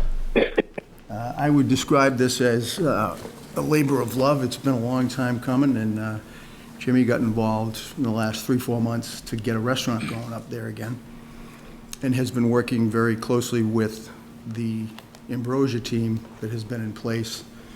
There was a little bit of work to be done, and we've made a lot of progress in consistent, constant contact with the various department heads, from Chief Grace, Deputy Chief Laracy, Matt Brennan, Board of Health. We were at the property with Megan this morning for 2 hours, going through, making sure that we were aware of what, if anything, needed to be done. Scott Shippey, talked to him today. I believe all the tax money has been paid by the prior owner. So this effort, having taken a period of months now, is with the cooperation of the prior team, Ambrosia. Frank Spillane represents them, and he'll be asking for the same type of licensing, limited to food, Vic, entertainment, to be followed by the food license, with liquor to follow at a later date. So this is going to be a 2-part process. We're not here on liquor. We're going to be here on liquor as soon as we can, but we have some other work to do with the prior team. So with the cooperation and the town board heads, Paige, Katie, they've been great. They're probably sick of seeing us up at Town Hall because we're there quite a bit. But having talked to the people that I've talked to, most recently Scott and Matt, those were the two, I think, things that we had to nail down. I think we're at the point where we can ask the board to approve the licensing for the food. The hope and expectation is that we're going to be open on no later than July 4th, just the restaurant, no bar, just the restaurant. And the gentleman in this team, I was reminded, I left these gentlemen today 2 hours with the Board of Health. I went to my doctor, and I realized the collective ages of all of them. I'm getting old. It's unbelievable. Their experience is kind of impressive. It runs from retail to hotel, restaurant ownership, restaurant management. So between the three of them, it's kind of impressive given their ages. And also, they did bring the heavy gun. The head chef is with us, Sashim Selke. Now that's where the real power lies. So that's where we are now, hoping we can get this thing rolling once again and get that whole property back together again, because it's been down and out for, I think, really years. I mean, there's been some stuff going on, but not a lot. So John, this is the restaurant? Correct. Up front? Correct. Restaurant. So Okay, just this wanna make property is, sure. I don't want to say it's cut in two, a third, 2/3. The event space is going to remain with Ambrosia, and the restaurant space is coming with Jimmy. And the restaurant is called Sankalp, as you can see, and it's a franchise. It's international, and they have branches or restaurants in the United States, Canada, India, Australia, New Zealand, and they're growing. It started in 1980. And I will say, having looked at the menu, it's not limited to Indian cuisine. It's actually got quite a bit of an Asian flair. And I'm looking forward to some of the hot and sour soup and the butter chicken myself. Very simple. It's funny because I'm looking and I'm like, see some Indian, then I'm like, oh, there's pizza. Oh, there's fried rice. I'm like, it's a little bit all over the place. Yeah. So, quick question. Just curious, what is your time frame thinking when you're gonna want to come back for an alcohol license? So we have had a couple of meetings with Pat Costello and Paige, and Frank and Sonny Patel. Now, they're both, the groups are, last name is Patel, not related, but Yeah. they have the same name. And in a perfect world, we're going to be working with Frank. There's an agreement that will be circulating with the hope of tying all of this together, because three things have to happen for us to get a liquor license. We have to reach an agreement, which we would present to the board. It will be well vetted by Paige before we even get there. The liquor license for the Ambrosia team comes back to life, there's a request to alter the premises, to move from the entire building, the liquor license for the Ambrosia team, to just the event space, and simultaneously, Krishiva's or Jimmy's liquor license, all presented, again, the hope is, on the same day for approval, one and done. In a perfect world, that would be July 16th. So there'll be 2 liquor licenses up there eventually. And Frank pointed out that he thinks this is part of the special legislation, so I'm not sure who's going to be submitting the application, but we've got to remember to check that box, so. Yeah. So that's Yeah, the where only we reason are. I was asking is because, I mean, obviously, I've said it 800 times sitting at this board that this is what I do for work. I'm a server. So it makes me think, how successful can you be without that liquor license attached to it? So I was just curious how close it might come behind. We've had this discussion, Yeah. yes. Okay. If I might? Yes, you may. Okay. I've met Jimmy quite a few times. He reached out to me a few months ago when this was early in the process, as I was serving as chair. And, over the last couple of months, come to find out, first of all, he's a brilliant man, let alone his engineering degree. Why he ended up in food service, I have no idea. But it's from Stanford? No, from California. California. Yeah. And I got the opportunity to take a tour of the restaurant portion last week, and he's done a phenomenal job renovating that restaurant portion. When we get a chance to go there and visit when they open up, you guys will all be very surprised and pleased how clean, well-maintained, up-to-date the facility is. When talking to him, it's a passion of love for him to get this up and running, to bring, this style of restaurant and food, not only to New England and Massachusetts, but smack dab in the middle of Foxborough. It's one of a kind in the area. And I think it's going to be a very exciting restaurant going forward. I think it's going to bring back that building, hopefully, once we continue on with the rest of the meeting tonight and continue on in the future.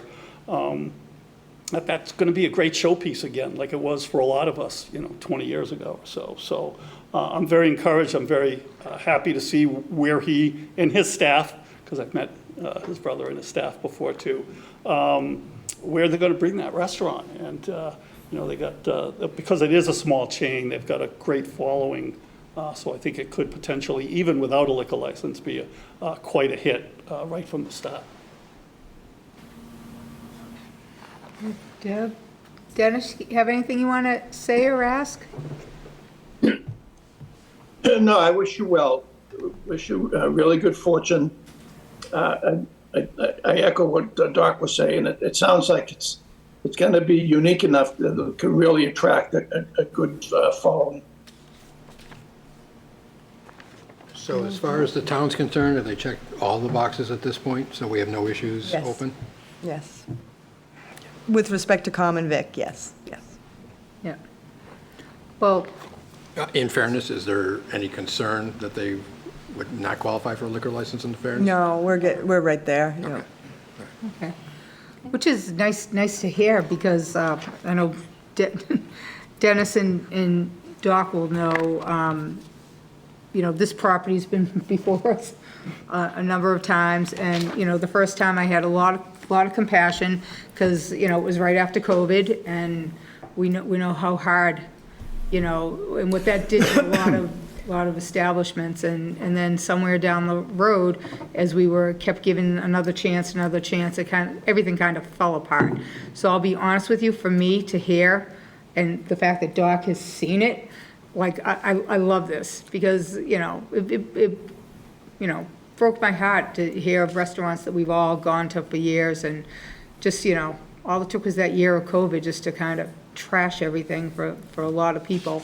And so I wish you guys a lot of success, for sure. Thank you. I might make Doc take me up there for lunch. There we go. Yeah, and I will do that. Here we go. but only me and you, because more than that, it's a courtroom that's and we right. can't. Sorry, Val. Sorry, Deb. We'll put them in separate tables, how's that? Have the meeting up there. There's plenty of space. Well, Katie. Want a motion? Yeah. Debbie, Motion to approve. Anything else you I'm want sorry. to say before? No, just, Okay. I'm thrilled to hear what Doc is saying about the improvements.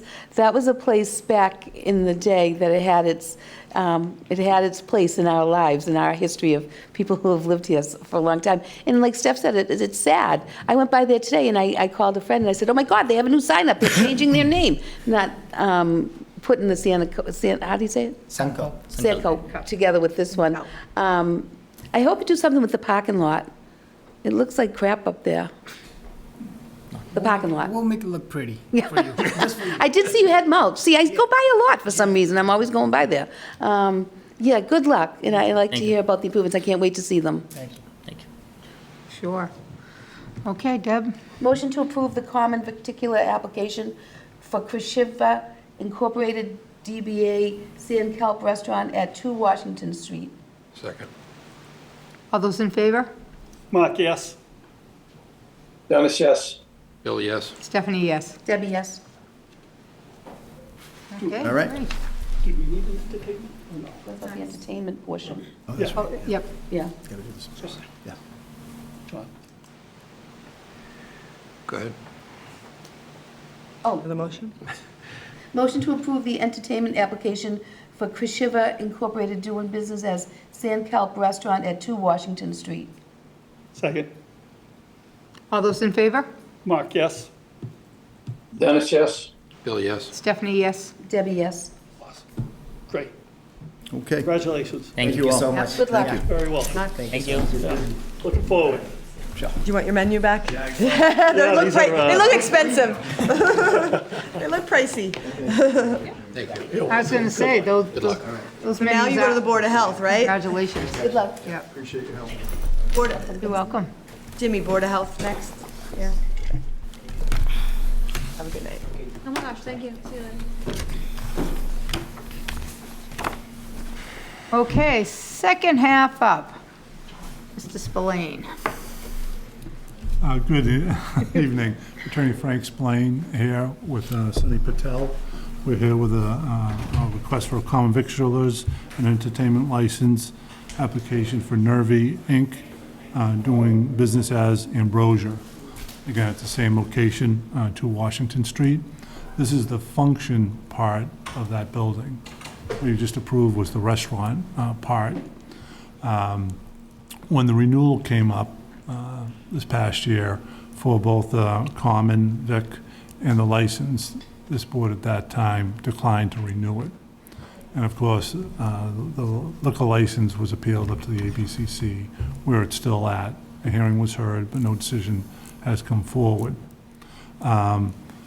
I was initially contacted by, Sonny about helping them out.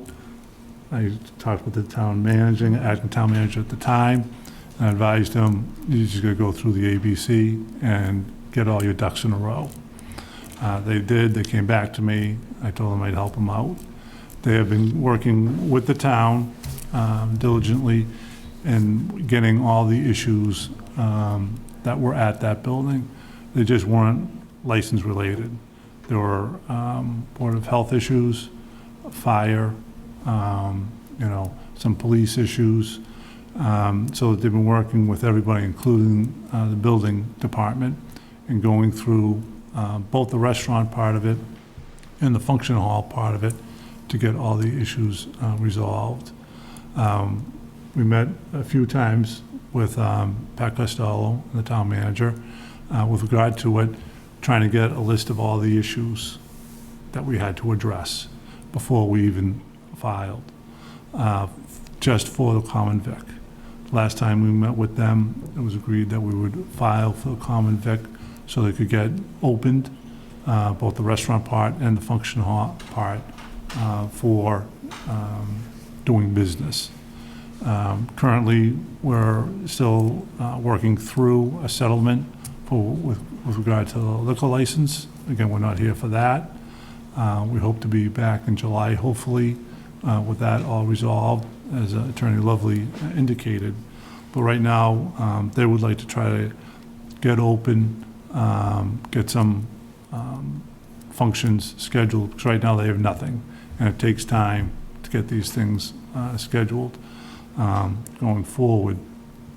So again, I think we've worked with everybody here in town, got everything paid up to date.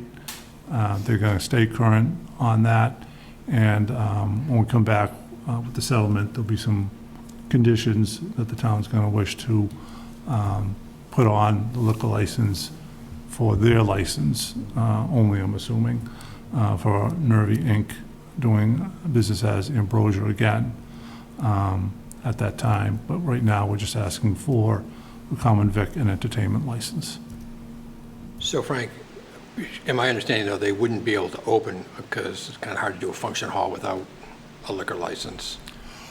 So they do all different types of functions, as Sonny can talk about a little bit more, but they'll do some, showers that they won't do any liquor for, post-funerals, things like that, smaller events. They're not going to do any. We all drink at those things, Frank. Well, not at these. A lot of our community events don't involve alcohol. Between the people from our state, because it's a dry state, so a lot of them don't have alcohol at their parties, so baby showers, birthday parties, so those we can do. But again, you're correct, Bill, that they will be limited, but they would like to, try to start doing some of them, and hopefully we can get a resolution with regard to the liquor license revocation. As Attorney, Lovely said, there'll be a process that we have to do in order to get the restaurant their license that they want, and the license for Ambrosia. And again, just on the settlements agenda, selectmen's agenda, it includes Olive and Mint. That was the part, that was the restaurant. So all we're looking for is they're doing business as Ambrosia. That was the function hall. So again, the common vic and entertainment would be for Nirvi Inc. doing business as Ambrosia at 2. And again, it's only the function hall part of it. Paige, where are we with, like, Board of Health and all of that stuff? Matt's been involved. Yep. They have to get this first, and then they're close to being ready. They'll go to the Board of Health next, so they're very close. Yep. Good, so all that they're gonna wait for after that is to get things straightened out with the liquor ABCC, license? yep. Okay. Dennis, you have anything? No? Do you have anybody else? Doc, anything? Did you get a chance to looking back by any chance, or just? Down the hallway, I did. Yep. It looked good, but I didn't, Yep. go down and Yep. tour the hallway at all, no. Yep. But Again, I'm just it'll be gonna, interesting what some of the conditions will be down the road, but Yeah. that's another step, Exactly. yeah. And I'm just gonna reiterate that, we hope you get this right this time, and, because, like Deb said, it's, that building and restaurant has been there forever. Yeah. And I kind of feel that if you guys all work together, even though you're two separate entities, if people come and they hear it's awful and back, people may not come to the restaurant, vice versa. Yep. So if you guys all get things Yep. good, and Team effort. we don't want to see businesses fail Sure. in this town. We want to see you guys back. So Thank I you. hope everything else follows Thank you. for you, for sure. All right, yep. Motion to approve the common victicular application for Nirvi Inc., BDA Ambrosia at 2 Washington Street. Second. All those in favor? Mark, yes? Dennis, yes? Bill, yes? Stephanie, yes? Debbie, yes. Okay. Motion to approve the entertainment application for Nirvi Inc., BDA Ambrosia at 2 Washington Street. Second. All those in favor? Mark, yes? Dennis, yes? Bill, yes? Stephanie, yes. Debbie, yes. All right, congratulations. Thank you. Thank you. Just as a side note, doesn't Dennis look like he's in witness protection? You can't see his face, his voice is a little garbled. To protect the innocent. That's funny. And here you Okay, now, the community center at 76 Main Street. What, am I skipping again? Olive Garden. I don't know why I want to get to the community center. Okay, I'm sorry. I saw those all together. All right. Okay, so we have application for change of manager for Olive Garden. Do we have them here, or? No. Heather Do we- should be on Zoom. I'm on Zoom. Oh, there we Hi. go. Okay. All right, you said Heather? Hi, Yes. Heather. Hi. You want to tell us a little bit about yourself? I just got promoted to general manager at this restaurant 3 weeks ago. I have been working there the past 8 years. I've been in Foxborough for quite a while. I live in Wareham, but I've definitely worked at the stadium for 8 years now, and I love being there. Great. All right, and everybody is, I'm sure you were tip certified if you were were you serving before this? Or what were you doing before? No, I was a manager. Say it one more time? I was a regular manager. Oh, okay. I just got promoted to general manager. All right, fabulous. All right. Anybody else have any questions or anything? Obviously, you got long-standing ties at Olive Garden there, so congratulations for the promotion. Thank you. Anybody else? Dennis, you have anything? Oh, congratulations. Thank you. All right, I guess we're ready for a motion. Motion to approve the change of manager application for GMRI, Inc., DBA The Olive Garden Italian Restaurant, number 1808, at 392 Patriot Place, from Richard Swanton to Heather Ruprecht. Second. All those in favor? Marc, yes. Dennis, yes. Bill, yes. Stephanie, yes. Debbie, yes. Congratulations. Congratulations. Congratulations, Heather. Thank you very much. Okay, now, fourth time's a charm? Fourth time's a charm? All right, now, community center, obviously, everybody knows that a town meeting passed for the town to purchase the church at 76 Main Street. And so basically, we're gonna take a vote to give Paige permission to execute the purchase and sale. Anybody have any questions, or, so, So it really hasn't been, I mean, since town meeting, hasn't been any real significant changes. A few minor ones, we're getting a credit for them not fixing the septic system, so that we will use that money towards the sewer connection. But other than that, it's just been some cleanup. So I think we're in a perfect position to move forward. okay. Motion to authorize the town manager to execute purchase and sale agreement as revised. Second. All those in favor? Marc, yes. Dennis, yes. Bill, yes. Stephanie, yes. Debbie, yes. Okay. Do a good job for us, Paige. That signature's ready. Okay. All right, so we have boards and committees and commissions. There's going to be a discussion about the bylaw for the child sexual abuse awareness. I am going to recuse myself for this one, so I'm going to have Bill take over. I'm going to step away from the table.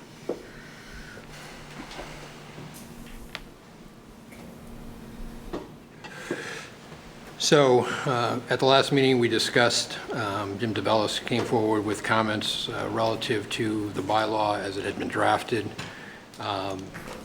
And conversation went back and forth. I think at this point, what we did say was we wanted to speak to town council to understand what we can do moving forward.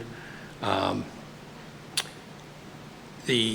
was a couple comments that Jim made that I just wanted to kind of circle back on and clarify a little bit. This bylaw was actually drafted over a period of time in the year 2013 to 2014, and it was done by then town council Richard Gellerman. I did speak to Attorney Gellerman on the sentence in question. Basically, he doesn't recall the wording of that sentence, being an issue, but What he did say was that, he was certain that the draft was vetted with the Board of Selectmen and with the then town administrator, Andy Gala, and his only opinion was that we should follow whatever current town council recommends. Jim's, kind of questioned a few things, but in the end, the wording is unusual to any other bylaw we have that basically says that you can just reappoint. It really does have where multiple people can take different sides of how that wording is. Town council's recommendation, which I would fully agree with, is that if in fact the intention is to be be reappointed term after term as a capability, then we should change that wording so it's very clear to everybody that that's the intention. Probably make it similar to other bylaws that we have that do have the wording that does that. I will say the one thing that concerns me as a board member, or a number of things that concern me as a board member, is that there's only one position that's a member at large. That position, we all know, is currently filled by a non-resident. The non-resident is also the chair of the committee.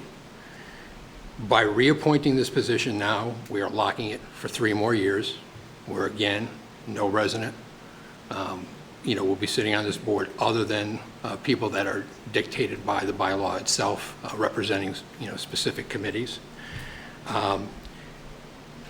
There would be just as much of an option to have appointed a resident and let the non-resident participate. I'm sure you would have all listened anyway. And, the fact that quite honestly, you didn't even initially interview that resident, no matter who it is, whether you came up to the same outcome or not, is just a little concerning too. I would hope that we would give all of our residents the courtesy of at least, understanding what their interest is and why they'd want to do it. But that being said, I'm not going to stand. I'm going to stick with my philosophy on this, and I assume board members will stick with what theirs were. But I think at this point, each board member just needs to make its decision on how we move forward. So I can't speak then, or? Well, I'd like to open it up for the board to. Well, my thought is, one of the other things Pat Costello did say, and I apologize, is the fact that because this has been done in the past, that we can continue going forward. You're right. But definitely at the next town meeting, let's change some things. Right. So let's clear this up going forward. But my suggestion would also be, opposite Bill's, is let's figure a way to get some more community members on there. Maybe add 2 more members so it still stays an odd number that can come from the community. And we can add that to the bylaw since we're changing it anyway. That would be my thought. Bill. That's a good thought. So, Yep. I agree with Doc, and I also agree with town council in that if it's not broke at this moment, don't fix it, because we've been working on it apparently, or being broken, and it still works. I also have great respect for the current chair of that committee. It's not an easy committee to be on, and I think that he's part of the success of that committee. With that being said, I would be in favor of it staying the way it is now and cleaning up at town meeting. Dennis? Yeah, and I think my sentiments are with Doc and Deb. I wouldn't want to do anything that would be misconstrued as not honoring the great work that this chair has done over a number of years. I wasn't here for a lot of, what happened at that time that led to this particular committee, but I have become aware of the great work done by the chair and the other people on the committee. Okay. Linda Walsh, 8 Pond Ave, committee member, the clerk.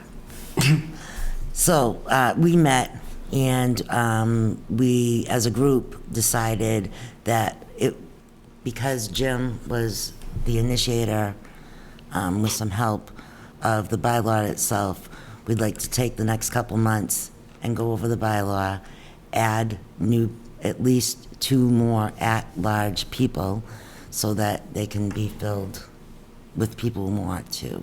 We do have a couple other people that are interested that have spoken up since our last meeting too. So we didn't not interview, just say, you know what, we're not going to interview Bryan.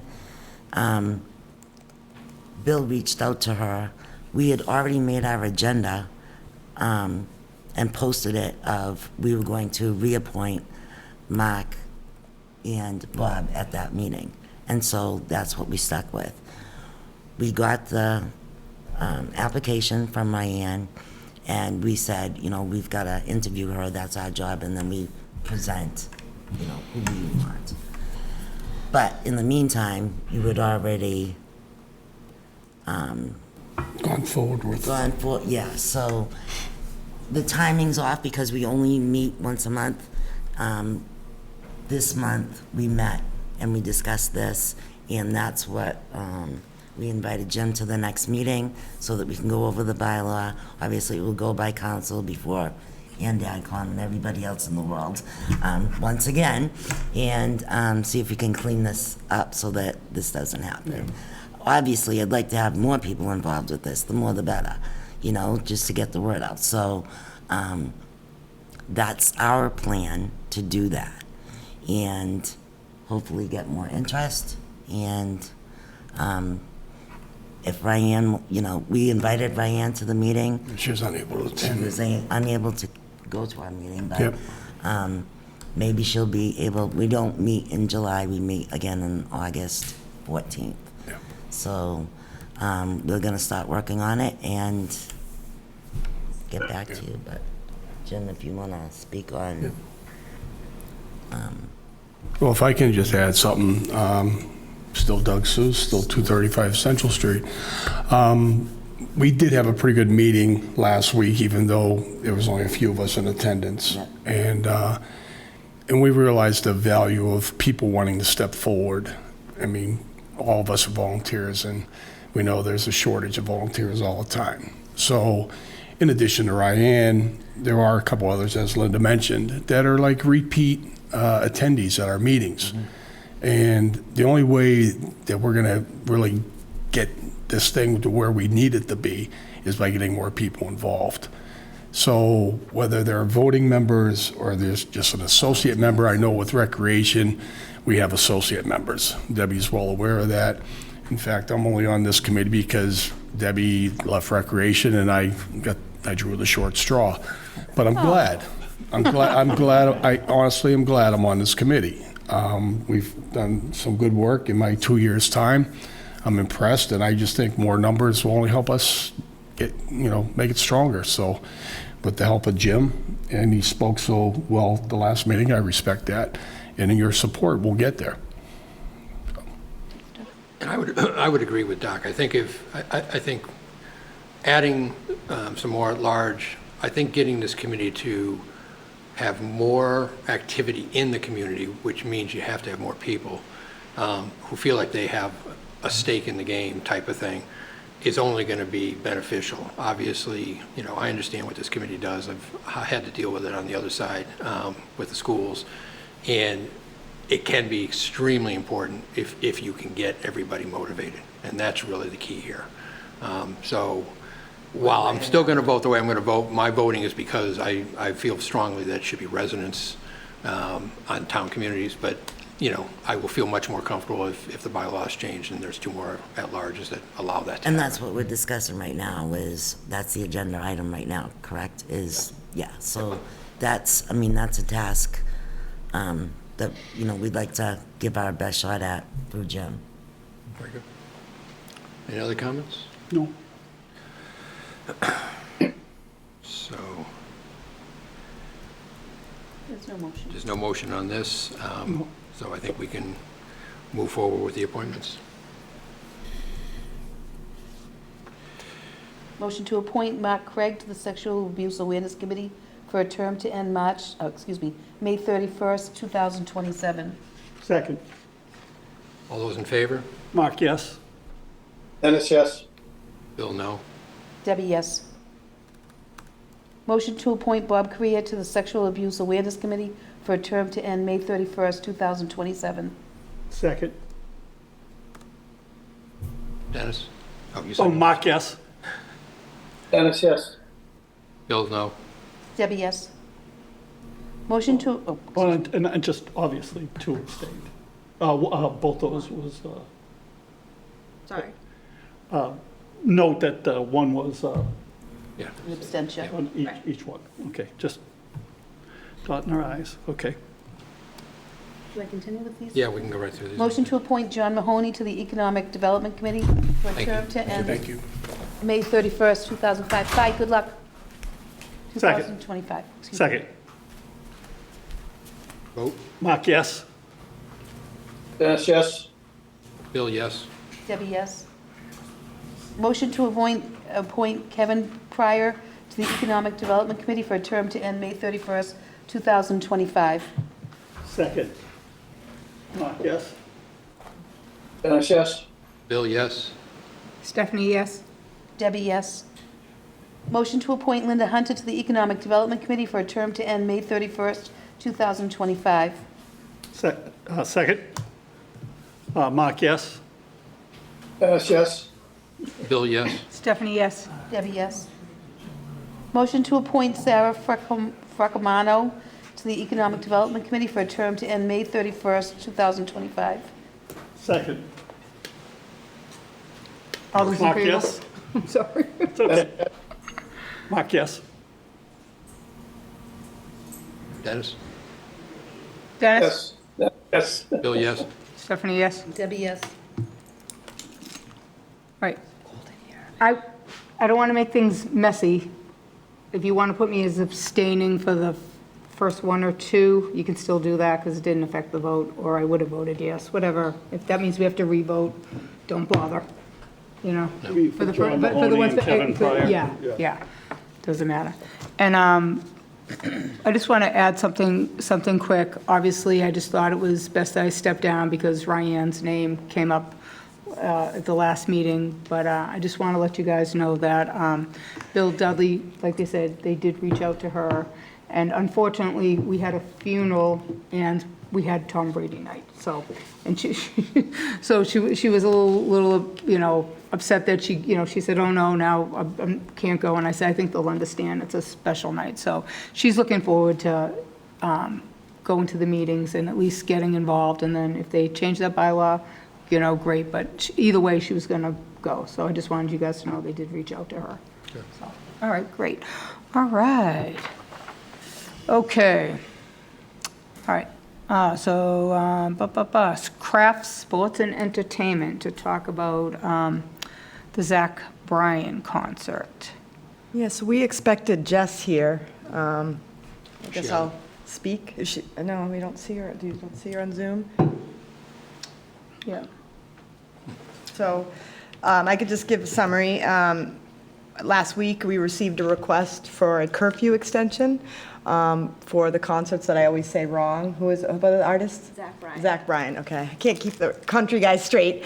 So there's two concerts. Both are on weekdays. You know, I call them school nights, not school, but work nights. So the curfew is 11 p.m. and they requested an extension. Here she is till 11:30. So this would be Oh, geez, we should have known. typically, you know, Haven't got yet. in the past, it's been that, you know, for example, like Beyonce knew she was going to run late. She just said, hey, we'll pay the fine, and move on. In this instance, it's a little different. That's why I had to email Jess and say, hey, are you guys going to pay the fine for being late? And it was no, they're seeking to amend the license to get a later end date or end whatever for those two concerts. So thank you. Appreciate you squeezing me in. I know you've had a packed evening. So I'm here before you this evening to request the curfew extension from 11:15 to 11:30 for both of those Zach Bryan dates. I had to do a little bit of research because it had been a while since I was before the board with a curfew extension request in advance. And we were before you in, I'm going to recall this correctly, 2015 for a Taylor Swift extension to 11:40. We were before you in 2016 for a Chesney extension to 11:30 and a Springsteen extension in that same year to 11:30, all of which were approved by the board. So can I ask a question? Is it 11:15 or from 11:15 to 11:30 or 11, which? 11:15 to 11:30. So the town curfew on Monday through, or Sunday through Thursday is 11:15, and then Friday and Saturday is 11:30. These shows are on Wednesday. So this is going to be, I'm going to show my naivete here, so I just don't understand. But I would assume that most of this was done timing-wise because of concerns with the neighbors. Yes, there's actually something in the lease, I'm looking for it, or in the license that references the fact that it is given the residential sensitive receptors around it, that's why the curfews are set. So it does set that context as residential. Through the chair? Absolutely. Jess, why the extra 15 minutes? So Why the- can't they start 15 minutes earlier? So it's weekday shows make it a little bit trickier. The show starts at 7. It has been on tour now for about 30 dates already, and he's actually ending right between like 11:15 and 11:20. He's aware of the curfew. AEG is the promoter, so I'm actually here making the request on their behalf. He's aware of the curfew. The only way to ensure that he's beneath the 11:50, he's at 11:15 is if they remove one of the opening acts, which they don't want to do because the fans have obviously purchased, and some have purchased because of one of those 2 opening acts. So. If I may, I found the section I wanted to read. It says Exhibit C. It's on the 21st of the 22 pages of the lease license. Because the stadium is located proximate to a major residential area of the town, the Select Board must emphasize the significance of compliance with the foregoing requirement that events end not later than the times established in the license. Any continuation of events beyond said times will result in serious interference with the tranquility of the residential neighborhood and create an unacceptable disturbance for thousands of persons in Foxborough and adjoining towns. So I just wanted to make sure that was in the document, and that's sort of what I think the test kind of is, so you just have to be aware of that. Because I'll get the calls. It's up to you all. It's important to note we haven't had a noise complaint yet this year. We actually haven't had a noise complaint in the new building since 2002. You can hear them from my house. The Stadium Advisory Committee mans every single one of our full stadium events. You know, they're on site from the moment the gates open until the very last song. They're reachable. Have we ever denied this kind of request? I'm unaware. I don't know. Not that I remember. No, not in advance. There have been times when an artist has been late and has made, you know, their own decisions based upon their day on an event day, and then they have been late.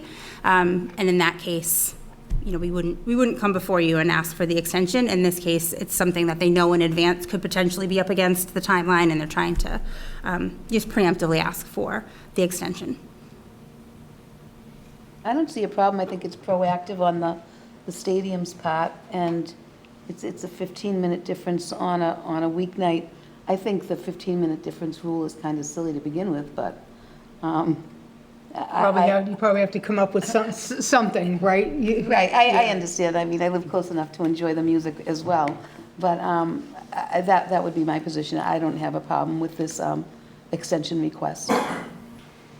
No, I don't either. The only thing that I struggle with a little bit is I feel like we have to either, and I know the boards change, you know, and so, you know, part of me says, okay, well, that's the rule, and this is what we should go by, but then when Jess, you know, and we're not gonna be able to check that right now. Knowing you wouldn't come here and lie to us, because, you know, somebody will check somewhere down the road, right?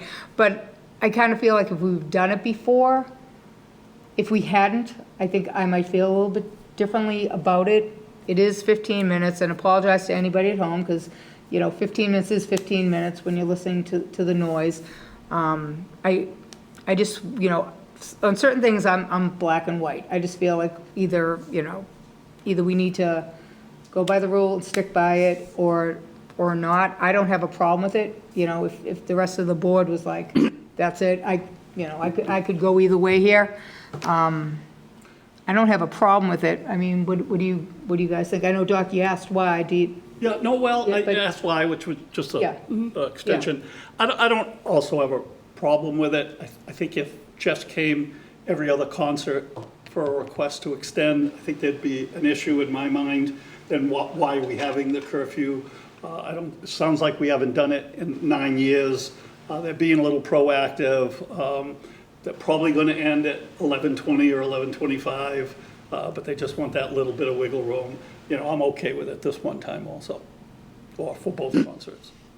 Yeah, I mean. Yeah, and these are weeknights, but they're not school nights. No, they're work nights. Yeah. I mean, I tend to agree with everybody. I do feel for the residents who live right next to the stadium. But, again, I think the fact that you're being proactive and the reason, is based on the set that he's trying to do. Again, I wouldn't look at this favorably if this was a regular occurrence, so.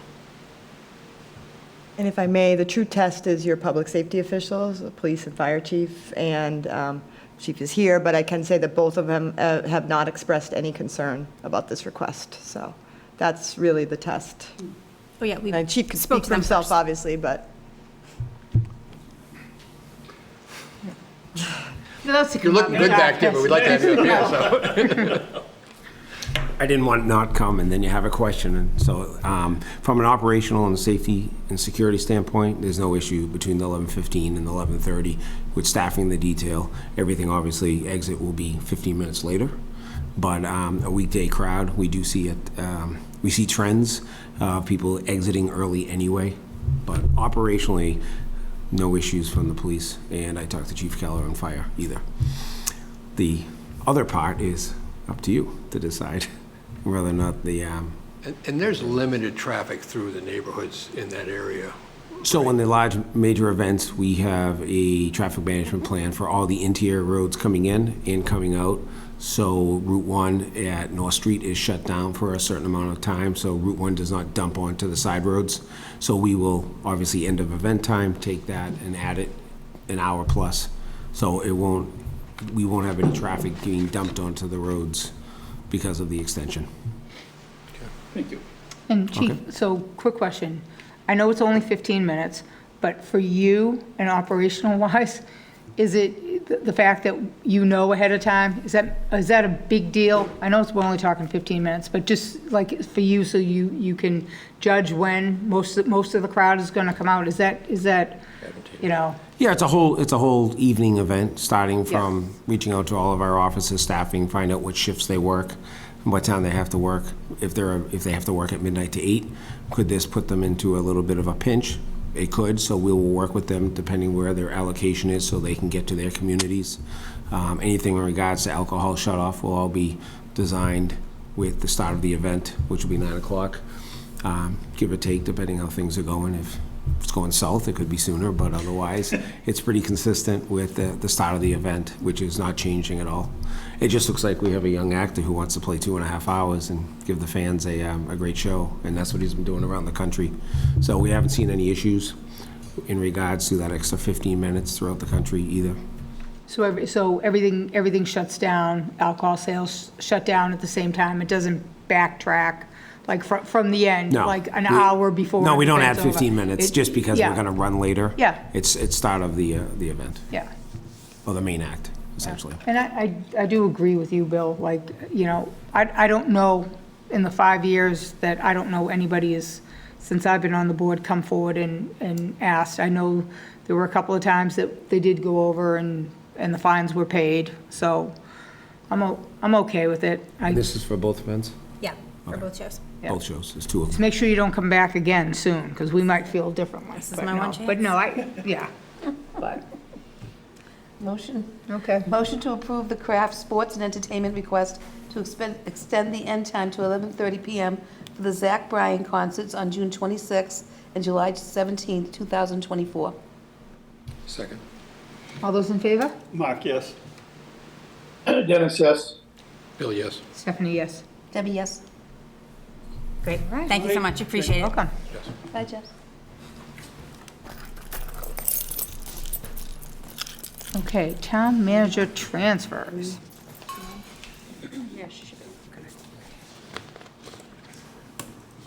Mr. Beck, can we have Marie? She's on Zoom. Oh. There she is. There she is. She's been waiting all this time. Apologies if all you see is my forehead. I'm just adjusting my camera. So for the fiscal year 24 closeout, we've gone through and essentially projected out the remaining payrolls. We have a full pay period remaining plus 5 days in June that's been accounted for in each of the departmental budgets. We've also gone through and identified any remaining expenses that we're well aware of. After doing all of that, the first step was to identify budgets that were going to have surplus in them. We identified essentially 4 budgets, one of them being police, health insurance, fire, and the joint public safety building budget. And then, so once we identified that there was enough money remaining in those budgets, we went through the actual deficits that we had, and in total, we have $405,317 that we will need to transfer, essentially funds from these 4 budgets that I identified had a surplus.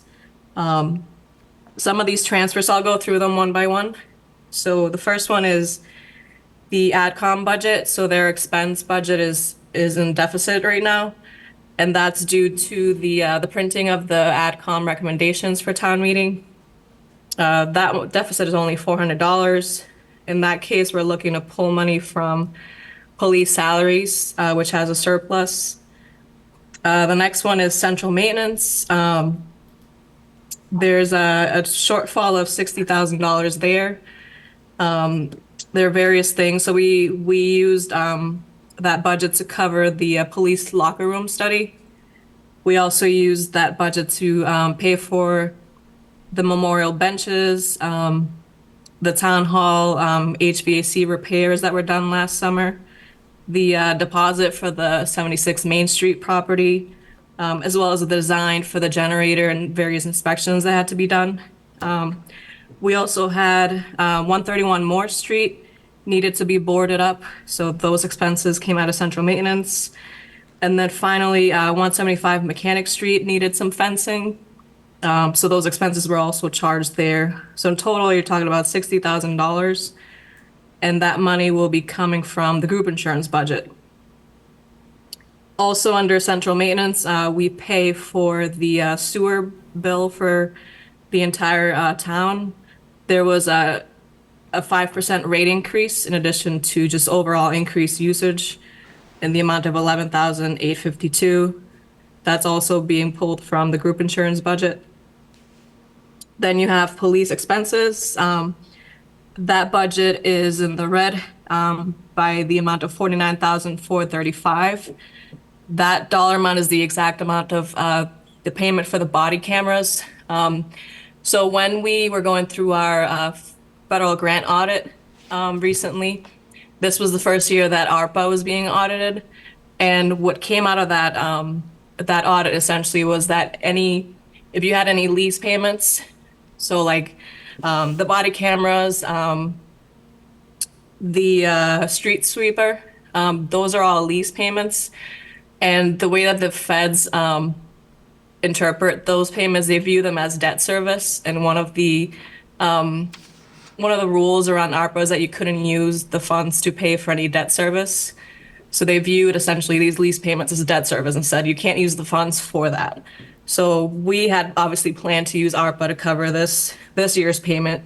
So now that we know we can't do that, we have to make up that payment. And That 49,435 is coming from the police salary surplus. Next one, you have fire. They're in the hole by $60,000. And this is to cover apparatus repairs. This $60,000 is also coming from their fire salary budget. The Joint Public Safety Building, they're in the red by $1,500. This was just an overage in building maintenance expenses. That is also coming from their salary budget. Then the next three, the snow and ice, something that we're trying to do this time around because we have enough funds remaining in the group insurance budget is to wipe out the snow and ice deficit. In previous years, we would always raise this amount on the tax recap. When you do that, you're essentially taking away money from next year's budget. It's the same result at the end of the day. But this year, I felt that, we have enough funds. We will still end up with a healthy free cash number, so why not just wipe it out? So you have $86,345 in salaries, shortfall, expenses, $47,210, and then capital outlay, $6,575. And that's all money that will be coming from the group insurance budget. Then the next one is unemployment. We did have an increase in claims. This $27,000 will allow us to pay for the April through June invoices. And then finally, the risk management budget. When we initially did the fiscal year 24 budget, we were using an estimate at the time that proved to be too little. So this shortfall, and we did adjust this in the fiscal year 25 budget, so we shouldn't have this issue going forward. But obviously we have to clear this up now for fiscal year 24. So this $55,000 is also coming from group insurance for a total of $405,317. Now you're probably wondering why we have a surplus in the group insurance budget. So when we budget for the group insurance expenses, we always leave enough room in there for at least 10 employees. And also in fiscal year 24, we did have a lot of vacancies, which resulted in significant savings. So the group insurance budget currently has a surplus of $400,000, and we're using about $293,982 of that $400,000 to cover the majority of these deficits. Same thing with, so when police had a surplus of $100,000 in their holiday payout line, we're using that surplus to cover the body camera payment. Firefighters, their salary line had a surplus of $100,000. We're using that to cover their apparatus repair costs. And then the Joint Public Safety Building had a surplus of $1,500, which we're using to cover the increase in the building maintenance expenses. I think that covers it all. Do you have any questions, comments? Yeah, quick question. So, I mean, it's maybe it's a good thing that that number was wrong. Is this a high number for the transfers? It's around where it's been. If I look, let me just pull up last year's real quick. Well, it probably is because snow and ice, has no. Yeah, if it weren't for the snow and ice, yeah, it would be a lot less. Can I ask a question on the police expenses, that 49 on the cameras? Is that a recurring for FY25, and is that in the FY25 budget? So in the 25 budget, we didn't find out about the whole ARPA issue until after the CIP and all of that had been completed. So for the fall town meeting, we'll need to have an article to essentially change the funding source. So it's the body cameras get paid out over 5 years. Right, okay. And I believe we're on, FY24 was year 2, I believe. So in fiscal year 23, we had, let's see, the town manager transfers. So last year, it was $410,000. Okay. Without snow and ice. Without snow and ice? Without snow and ice, yep. I don't know, for some reason, I might even be going way back, like AdCom days. I felt like it was like in the 200s. Is this supposed to be, isn't there $75,000 that AdCom, like, puts aside? It's part of. Yeah, in the reserve fund, but that's meant for unforeseen, essentially a true emergency. Okay. I think since I've been here, we've only used it once, and it was during COVID. Okay, so you couldn't use it in this case for any of these? It would have to be, yeah, it would be kind of hard to justify. Okay. The use for some of these, because that snow and ice is pretty much always going to be in the red. The risk management, we knew that was going to be over. Apparatus repairs, I mean, those are through the roof. Okay.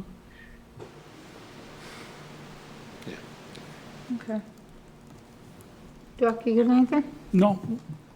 Dennis, you have anything? No, I'm good. Deb? Motion. You have anything else, Bill?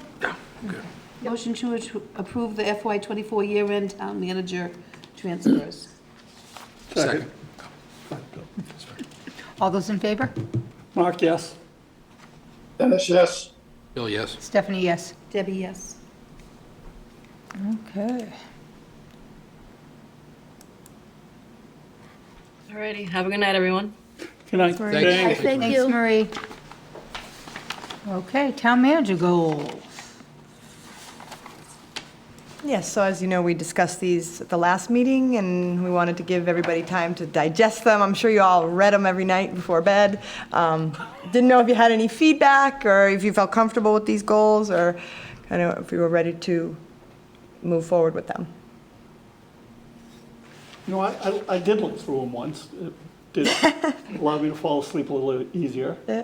But I think they're good goals. I think they're good, hopefully achievable goals that we can, base your performance on, from my opinion. I agree, Doc. Dennis, did you have anything? No, I read them. I thought they were very well done. And I, in particular, like the fact that they were all measurable.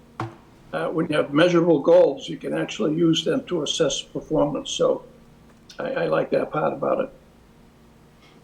Okay. Deborah, Bill, anything in particular? Nope. I don't have anything, thank you. No, I agree with Doc. I liked them the first time around. Okay. All right, yeah, we can take a motion. Motion to approve the town manager's goals for FY '25. Second. All those in favor? Marc, yes. Dennis, yes. Bill, yes. Stephanie, yes. Debbie, yes. All right, good. All right, we'll go right into town manager's update. Yes. So you're all invited to the Walnut Street housing project. It's going to be called Walnut Knoll, and there's a ribbon cutting Monday, June 24th at noon on the site. Rep Barrows, Senator Feeney, Congressman Auchincloss are all expected to attend. So we look forward to that. Just a reminder that tomorrow is Juneteenth, so all town offices will be closed. And I think I've already mentioned this, but just want to keep it on folks' mind that on July 4th, the town hall will be closed, and the town offices, well, not the library, but town hall, DPW and whatnot, will be closed on July 5th. But everybody in the staff, it's not a paid holiday, they're all using accrued time. But we just had so many people taking the day off that we would have ended up with like 2 people in the building, and it's not safe to have just such a skeletal staff here. So we're doing that. CSX train, we're still working on the train issue to the resident. I've been in touch with her numerous times. Rep Barrows has been very helpful. As we said, it's extremely challenging to get any answers. I think they're trying to figure out where the trains would go because they're idling behind this woman's house. So I am working on it. I've been in touch with her numerous times, but as I mentioned, it is a challenge to get answers on trains and how to change train idling locations. Another interesting note that was brought to my attention is that Gillette's North Street entrance has a new name. It's now being called the Cross Insurance Drive. So if you hear Putnam Parkway, apparently that's no more. It's now Cross Insurance Drive. So we saw it in an email. It wasn't official, but I just figured I'd let everybody know because I just say Putnam Parkway, Putnam Parkway. I never would have known where Cross Insurance Drive is. I still won't. So. For me, Great Woods will always be Great Woods. Same. No matter what the name is. Oh, yeah. Yeah, exactly. Human Resources, we're always with a water tech, a firefighter, paramedic, and a flagger. One of the things I've been working on this week is performance evaluations for department heads and then the planning staff. So that's all underway. It'll be done. And something that I heard, I didn't hear it from internally. I actually was having coffee with one of my best friends who happened to also be a community response social worker. It's a very small field, but turns out I know another one. So Christina LaRose is our community response social worker. And I was talking to Kira and she was mentioning that Christina had done such a great job and that she graduated with a certificate in crisis response and behavioral health. And the Center for Crisis Response and Behavioral Health provides training and education to law enforcement and mental health professionals on effective response methods for encounters with individuals who are experiencing a psychiatric, substance-related, or mental health crisis. So, yet again, Christina's out there at the front of her field getting the certificate. Doesn't even let me know, she knows I embarrass her at the meeting, but I'm doing it anyway, and she'll have to watch tomorrow. And then also I did get a call from the Norfolk County Advisory Board. Katie, don't shoot me, but there's a seat that needs to be filled. Sadly, Stephen Feinstein was the rep for the town, and he passed away. So they did say that the board should be considering who would fill that seat. There are 4 meetings. It's a light load, and not necessarily one of you. It could be a community resident. So you might want to put out a call to see if anybody's interested. But it's 4 meetings: September, December, April. They talk about the budget, and in May they vote on the budget. So it's a relatively light lift, but you can get more involved if they want to. If whoever wants to be on that board could get more involved by the executive committee. But if you're just a regular member, you don't have to do that much. So I don't know if you want to put the call out for interested residents, but we do have an opening. If there was no interested resident, I would consider it. Okay. Walnut Street, they're doing their best to not disrupt the farm stand, but we've all seen it. We acknowledge the challenge. It's tough to see, I know, but ultimately the safety improvements will be for the best. And I drive by every day and I see they're trying to respect the farm stand as best they can, obviously. But I know Chris is in close communication. They've had meetings. They're working very closely with them. But I'm not going to lie, it's got to be awful to have that out there. Is there any intention that would be open this year? Yeah. Oh, yeah? Oh, yeah. They're opening. Yeah, so it's well, it'll be a little less dangerous crossing at this point. You have controlled signal or control access. And there's cops there every day. Exactly. So they're the ones who are going to help you in and out. West Street, we did get an email from a resident of West Street asking about the paving of West Street. So I want to read to you what Chris, because I thought there were probably a lot of residents and they were all affected and they went through many years of water line improvements. So it says, the DPW needs to replace a culvert near Normandy Farms Campground. We are hopeful to have that pipe replaced by the end of the month, but we've been waiting for water levels to drop, and it looks like we're finally starting to get to that point. Once the culvert replacement is complete, Chris can schedule PJ Keating to mill and pave the entirety of West Street. The contractor schedules the work on a weekly basis and is trying to meet the needs of at least 26 other communities that we do regional bidding through. So we generally hear on Wednesday or Thursdays that they're planning to be in town on the following week. So, and Chris always provides updates to the contractors, and they're very responsive. They know they need the work done, so he's basically saying he's fighting for it, but it's in addition to the work they need to get done, then we need to make sure we get PJ Keating out, and they're swamped. So he's on it, he's well aware of it, but, and the resident seems satisfied with that response. Yeah, I'd like to add, because it seems like every time we work on West Street, it's right when school starts. And there's no way to get buses to pick up the students that are in there without going all the way around. So any pressure he can put on to get it done before September, I think would be much appreciated. Yeah, I would. thought about that. Yeah, that's a good point. Wow. I'll pass that on to Chris. And then lastly, just a reminder that we have farmers markets, and then I was going to mention the Deb G Pavilion, but the rec board did a good job on that, and that's all I have. Steph, if I could for a sec. Absolutely. To go just back to the train situation. Yes. none of you were here way back about 7, 8 years ago on the board when there was huge problems with the CSX trains, more specifically backing them up over that Spring Street crossing and having those lights go on and on and on for hours throughout the night. And even to the point of public safety, not being able to use that in case of an emergency and having to go all the way around. So I just want to reiterate the fact that sometimes dealing with them, we're better off running full force into the wall and get more results that way. They do not listen to anybody, whether it's police, fire, Jay Barrows, Paul Feeney. It's incredible that they just don't listen. So you got to. But you got it done last time, and we'll get it done this time. Just takes a little longer than you would want. Yes.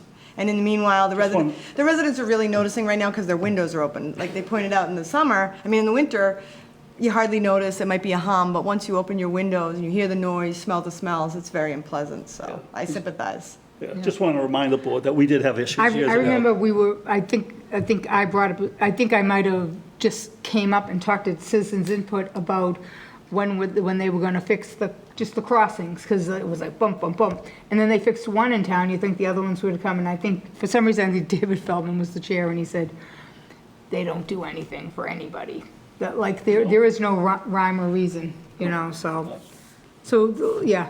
I'm sure you're letting the residents know, it's not for lack of trying for them, it's just, it is what Takes time, it is yeah. what it is. Give them a phone number. Yeah, it's too bad. If I could have a phone number, that's the thing, we can't even find it. You don't know who to call. There's no one person. It's like, tag teaming, and then they don't want to talk, because why would they? They're not going to give us the answer we want to hear, so. Exactly. All right, select board update. Okay, a couple of things. First of all, we have to talk about Tom Brady night. It was fabulous. Did everyone, Deb, you didn't go? I did not go. Dennis, did you end up going? Tom Brady night? I couldn't go, no. Yeah, all right. I was You there. went? Yeah, Bill went. Yeah, it was, Paige, I know you said you were going. It was fabulous. I thought they did a fantastic job. It's just like every time you thought they had honored him in a certain way, they came up with something else. And how cool, they don't retire jerseys like they used to back in the day, so back and when they talked about the statue, I had this vision of, Bobby Orr's statue. That's what I thought too. Tom will be back, getting ready to throw. But anyhow, very, very cool. Had such a great time. Also, Off of that, go right ahead.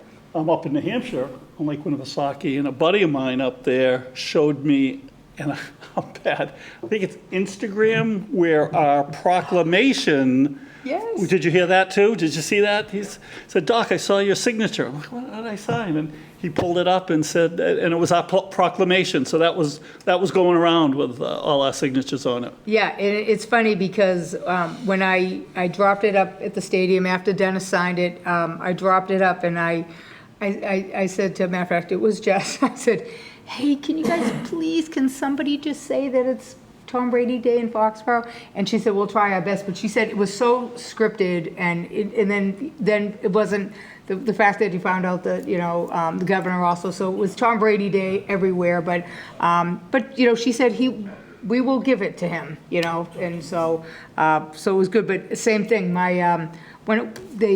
they put them both up. They put the governor's one too, and so all of a sudden I get a text from my niece, and it says the picture of it, and she writes, "Auntie!" exclamation point underneath it. So I said, your auntie's this much important, right? It's just that much. But anyhow, yeah, very, very cool, Doc, for sure. Also, just a shout out to Scott O'Donnell and his Founders Day committee. Again, another outstanding day. It was a beautiful, beautiful day. People were saying it was a little windy. I think it was a little windy for the fire, when the fire men were going to put but they did it, and what a beautiful day. It was a perfect day. And the other thing is, I know it's been said a number of times, but she's sitting right here next to me. Again, congratulations to Deb. I think Thursday I think it's a great honor. I think it's a perfect place. You were a well-loved rec director, and my kid, Ryan not only went through booth camp, but she also worked for many years for you and Renee, and loved you both, and got so much from both experiences, which has led her to what she likes to do now. So congratulations, Deb. Thank you. We'll get to congratulate you Thursday too, but anyhow, anybody else have anything for Selectmen's update? No. No? Dennis, anything? Okay. No. All right. Okay, so we're on to the action items. Motion to accept the enrollment fees for the Junior Police Academy in the amount of $450. Second. All those in favor? Marc, yes. Dennis, yes. Bill, yes. Stephanie, yes. Debbie, yes. Motion to accept the enrollment fees for the Junior Police Academy in the amount of $150. Second. All those in favor? Marc, yes. Dennis, yes. Bill, yes. Stephanie, yes. Debbie, yes.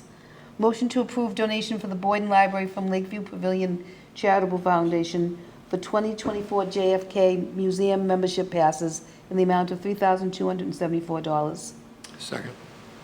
All those in favor? Marc, yes. Dennis, yes. Bill, yes. Stephanie, yes. Debbie, yes. Motion to approve the hours application for BLH Acquisition LLC DBA Bar Louie at 232 Patriot Place. Sunday alcohol service for all Sundays to start at 10 a.m. for brunch service. Second. All those in favor? Marc, yes. Dennis, yes. Bill, yes. Stephanie, yes. Debbie, yes. Motion to approve the extended hours request for Wormtown at 250 Patriots Place, Helix Esports at 23 Patriots Place, Fat Tuesday at 26 Patriot Place, Saga Steakhouse at 295 Patriots Place, Jake and Joe's at 25 Foxborough Boulevard, Skipjack's at 226 Patriots Place, Six String Grill, 275 Patriot Place, to serve alcohol accompanied by food on September 15th, October 6th, 13th, and 27th, November 17th, and December 1st, as the Patriots will play at home with a 1 p.m. Eastern Standard Time kickoff. Second. All those in favor? Marc, yes. Dennis, yes. Bill, yes. Stephanie, yes. Debbie, yes. I'm sorry, I just realized I was not saying any discussion in between everything, but I think someone would have spoken up. Sorry about that, guys. Go ahead, Deb. Motion to approve extended hours request for Jake and Joe's at 25 Foxborough Boulevard to serve alcohol accompanied by food for brunch starting at 11 a.m. for all Sundays remaining in 2024, starting June 23rd, 2024. Second. Any discussion? All those in favor? Marc, yes. Dennis, yes. Just a point of information, with all these, the police have no issue with Right. the request? Okay, just, Bill, Yeah, yes. if they make it to action items, Katie's made sure everybody is signed off. I just want the public to hear that. Yep. Okay, all those in favor? We're up to Bill. Yeah, we're up to me. I said Oh, yes. okay. All right, Stephanie, yes. Debbie, yes. Motion to extended hours request for Davios Northern Italian Steakhouse at 1 Patriots Place to serve alcohol accompanied by food for brunch beginning at 10 a.m. starting September 10th, 2024.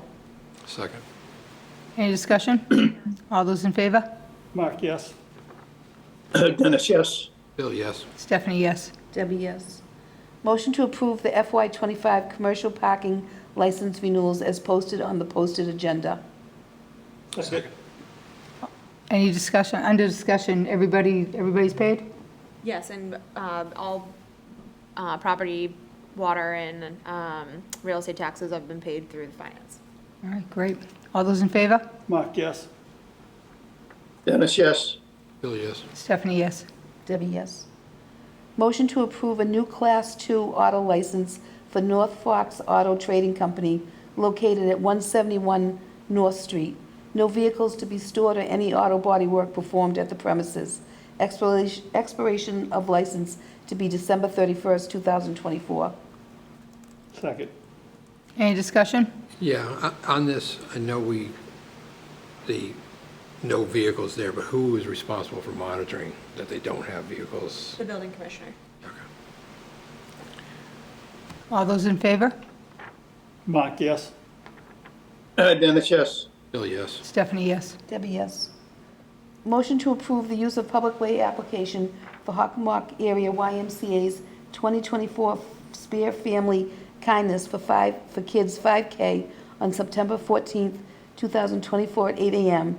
Race starts in the YMCA driveway, 67 Mechanic Street, goes left onto Mechanic Street, right onto Railroad Ave, left on Bird Street, right on Baker, right on Chestnut, left on Pond Ave / Fox Hill Road, right on Chestnut Street, right on Mechanic Street to the YMCA. Second. Any discussion? All those in favor? Marc, yes. Dennis, yes. Bill, yes. Stephanie, yes. Debbie, yes. Motion to appoint Catherine Feerick in the Director of Land Use and Economic Development to the Southeastern Mass Commuter Rail Task Force with a term to end 5/31/2025. Second. Any discussion? All those in favor? Marc, yes. Dennis, yes. Bill, yes. Stephanie, yes. Debbie, yes. Motion to appoint Catherine Feerick to the new Director of Land Use and Economic Development to the MBTA Advisory Board with a term to end 5/31/2025. Second. Any discussion? All those in favor? Marc, yes. Dennis, yes. Bill, yes. Stephanie, yes. Debbie, yes. Motion to appoint Catherine Feerick, the new Director of Land Use and Economic Development, to the Metropolitan Area Planning Council as an alternate with a term to end 5/31/2025. Second. Any discussion? All those in favor? Marc, yes. Dennis, yes. Bill, yes. Stephanie, yes. Debbie, yes. Motion to approve the Board of Selectmen minute meetings from the June 4th, 2024 and June 11th, 2024 meetings. We usually split those One up. at a time, yeah. We usually split them up. Oh, okay. News to me. So motion to approve the Board of Selectmen meeting minutes from the June 4th, 2024 meeting. Second. Any discussion? All those in favor? Marc, yes. Dennis, yes. Bill, yes. Stephanie, yes. Debbie, yes. Motion to approve the Board of Selectmen minute meetings from the June 11th, 2024 meeting. Second. Any discussion? All those in favor? Marc, yes. Dennis, yes. Bill, yes. Stephanie, yes. Debbie, yes. Motion to adjourn. Second. Any discussion? All those in favor? Marc, yes. Dennis, yes. Bill, yes. Stephanie, yes. Debbie, yes. Good night, everybody. Thank you.